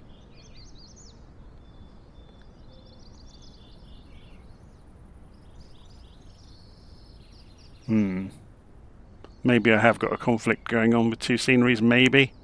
I wasn't aware that Solent was in the sim already, though. Maybe I've got it from two different deployments at the same time. Or maybe it's just not been updated properly for 2024 yet. I've seen a couple where that's happened.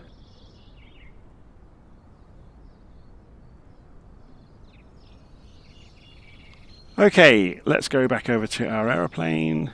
Yeah, because there should be some helicopters parked up here normally. Seems a bit odd that they're not here. There's obviously something strange going on. So here's our little aeroplane.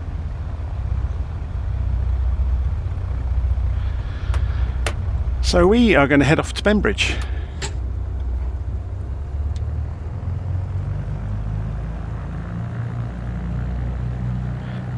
It would help if we could see where we were going.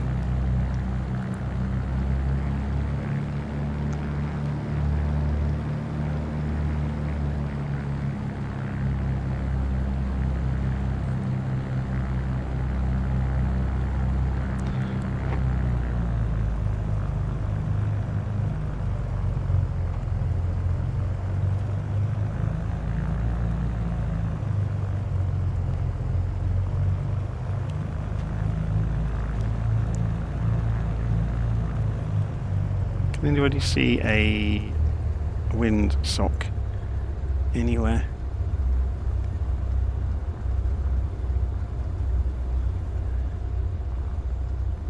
I can't see one.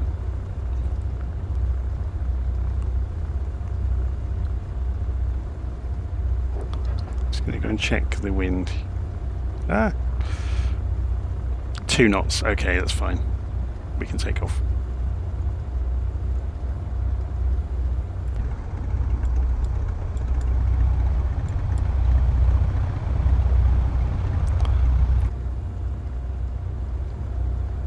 Lee-on-Solent traffic, Cessna Sierra Charlie Romeo departing runway 05.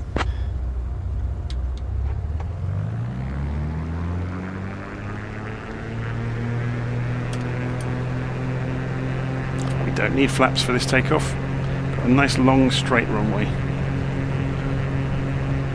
70 knots, and it's already taking off, like it's hopping into the air.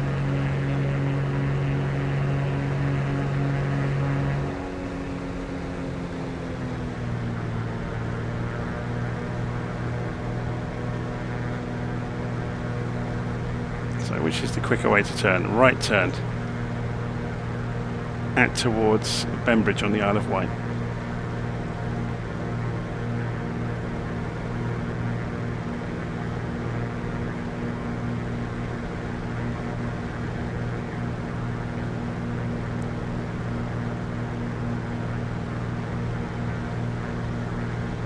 I think we may call it at Bembridge this evening. You know, I'm getting quite tired, and we have done quite a few airports, one after another.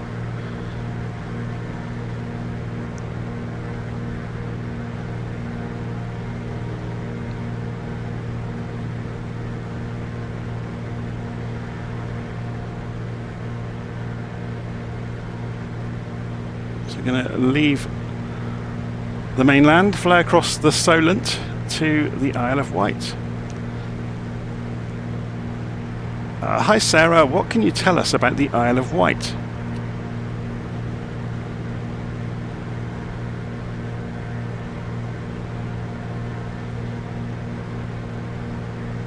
The Isle of Wight is a beautiful island, located just off the south coast of England. It's known for its stunning coastal scenery, charming villages, and historical landmarks. The island hosts the famous Isle of Wight Festival, a major music event that attracts visitors from all over. It's also home to Osborne House, the former summer residence of Queen Victoria. The island's diverse landscapes make it a popular destination for outdoor activities like hiking and sailing. So, in the live stream, Magnum PI, is that the actual Magnum PI? Have you got a like huge moustache? Is asking what this aeroplane stalls like. So let's show you.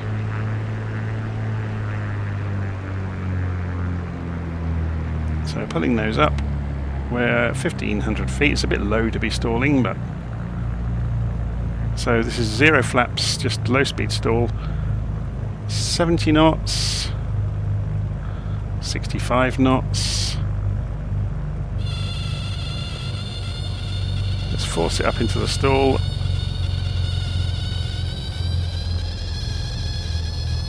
And there it goes. So it just mushes. You can get it to drop a wing. I don't particularly want to while we're over water.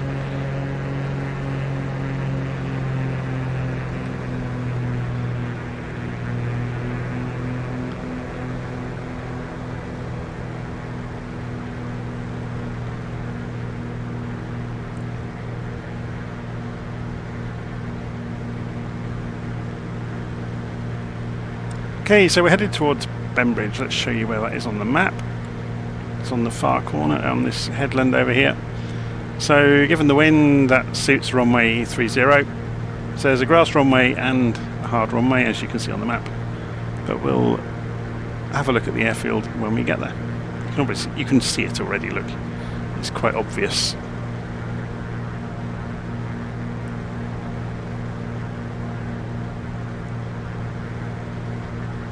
Have a look at this from outside.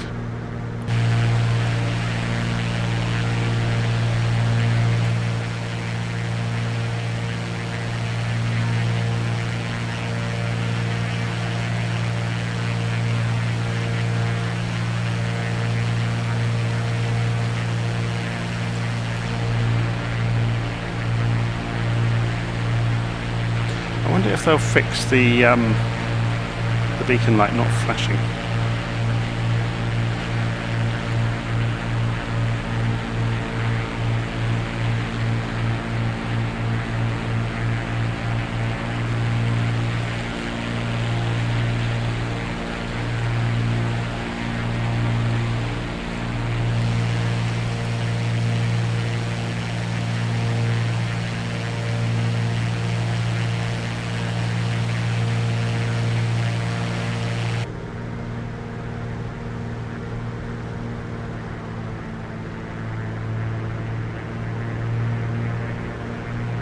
Okay, so here's the airfield.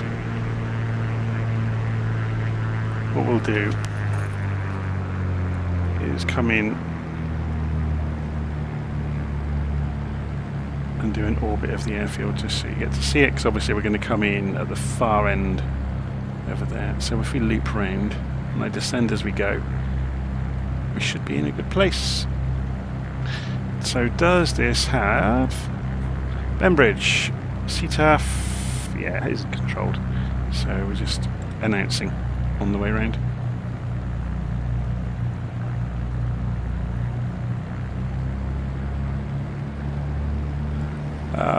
Bembridge traffic, Cessna Sierra Charlie Romeo entering a left pattern for approach for runway 30.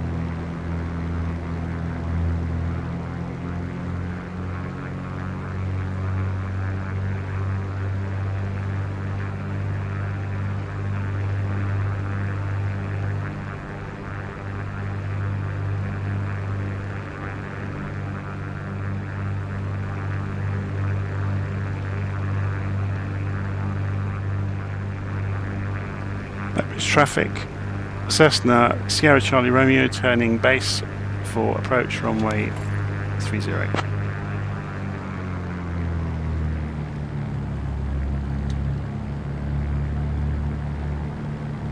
at the cliffs, they're really modelled nicely, aren't they?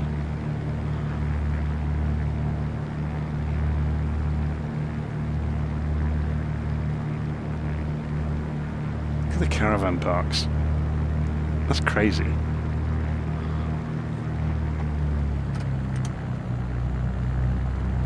Keeping on the speed.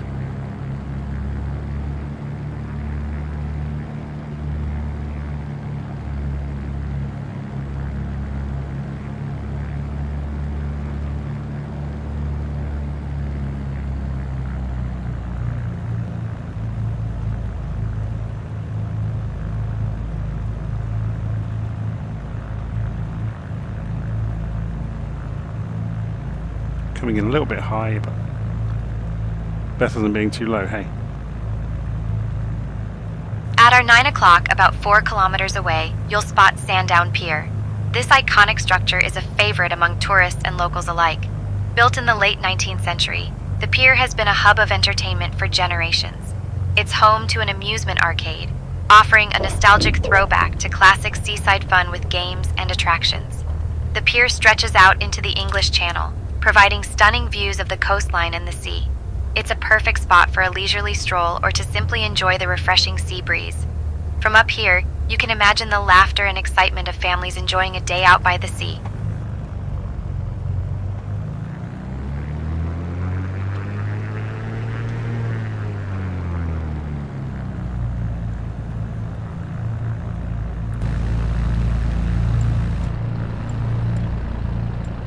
So I think the buildings over in the corner are the Shorts factory. We'll have a look in a moment.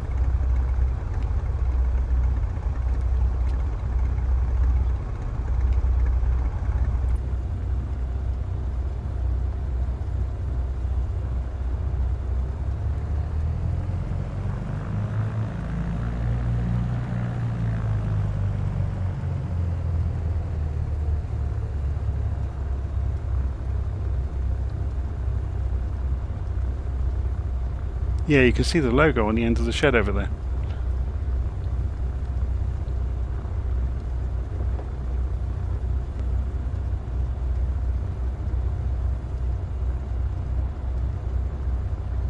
Let's just bring ourselves around next to this barren.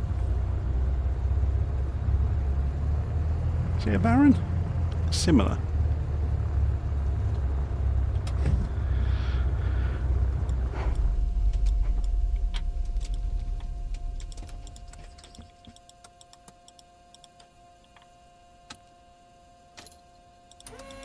Whoops. There we go. So if we go and jump out of the airplane, I'm going to go and have a nosy around. Oh, Britain Norman, not Shorts. My brain really isn't working this week properly. It's been quite funny actually. I wonder if they've built anything inside. No, it's just an empty hangar.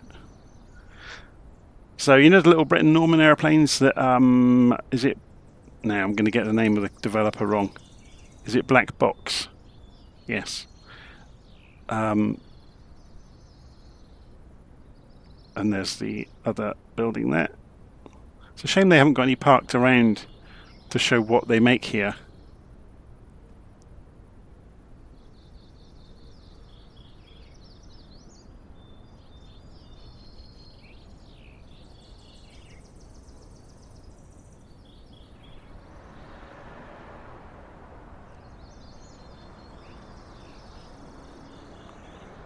So there's a pub down here, look. The Propeller Inn. Very cool. Never knew this was here.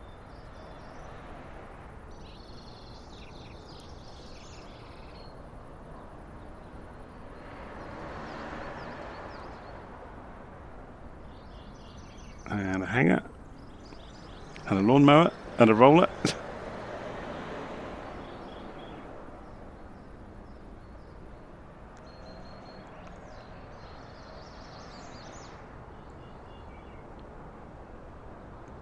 So Bembridge Airfield. I guess part of the attraction of this, if we come out this way, this must be part of the scenery, because it's too good. Looking at the mobile homes, the caravan park.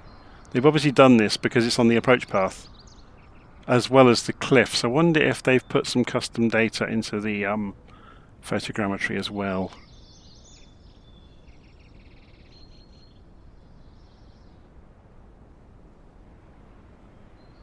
I'm just thinking, when we were on approach, it looked remarkably accurate, didn't it? Although maybe not. Maybe it is just Flight Simulator being just good. So when we came out around this headland, it looked good, didn't it? Yeah, it's just Flight Simulator being remarkably good.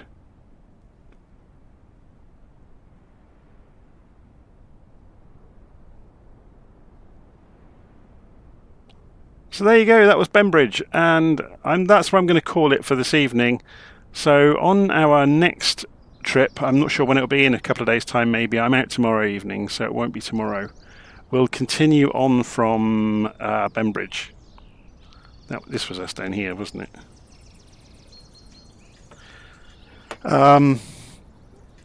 We'll continue on from Bembridge, and I guess, yeah, we go to Goodwood, up to Farnborough, Fair Oaks, Red Hill, and off around the other side of London. Again, visiting the various Orbx airfields that you can get for this area. So it's going to be good fun.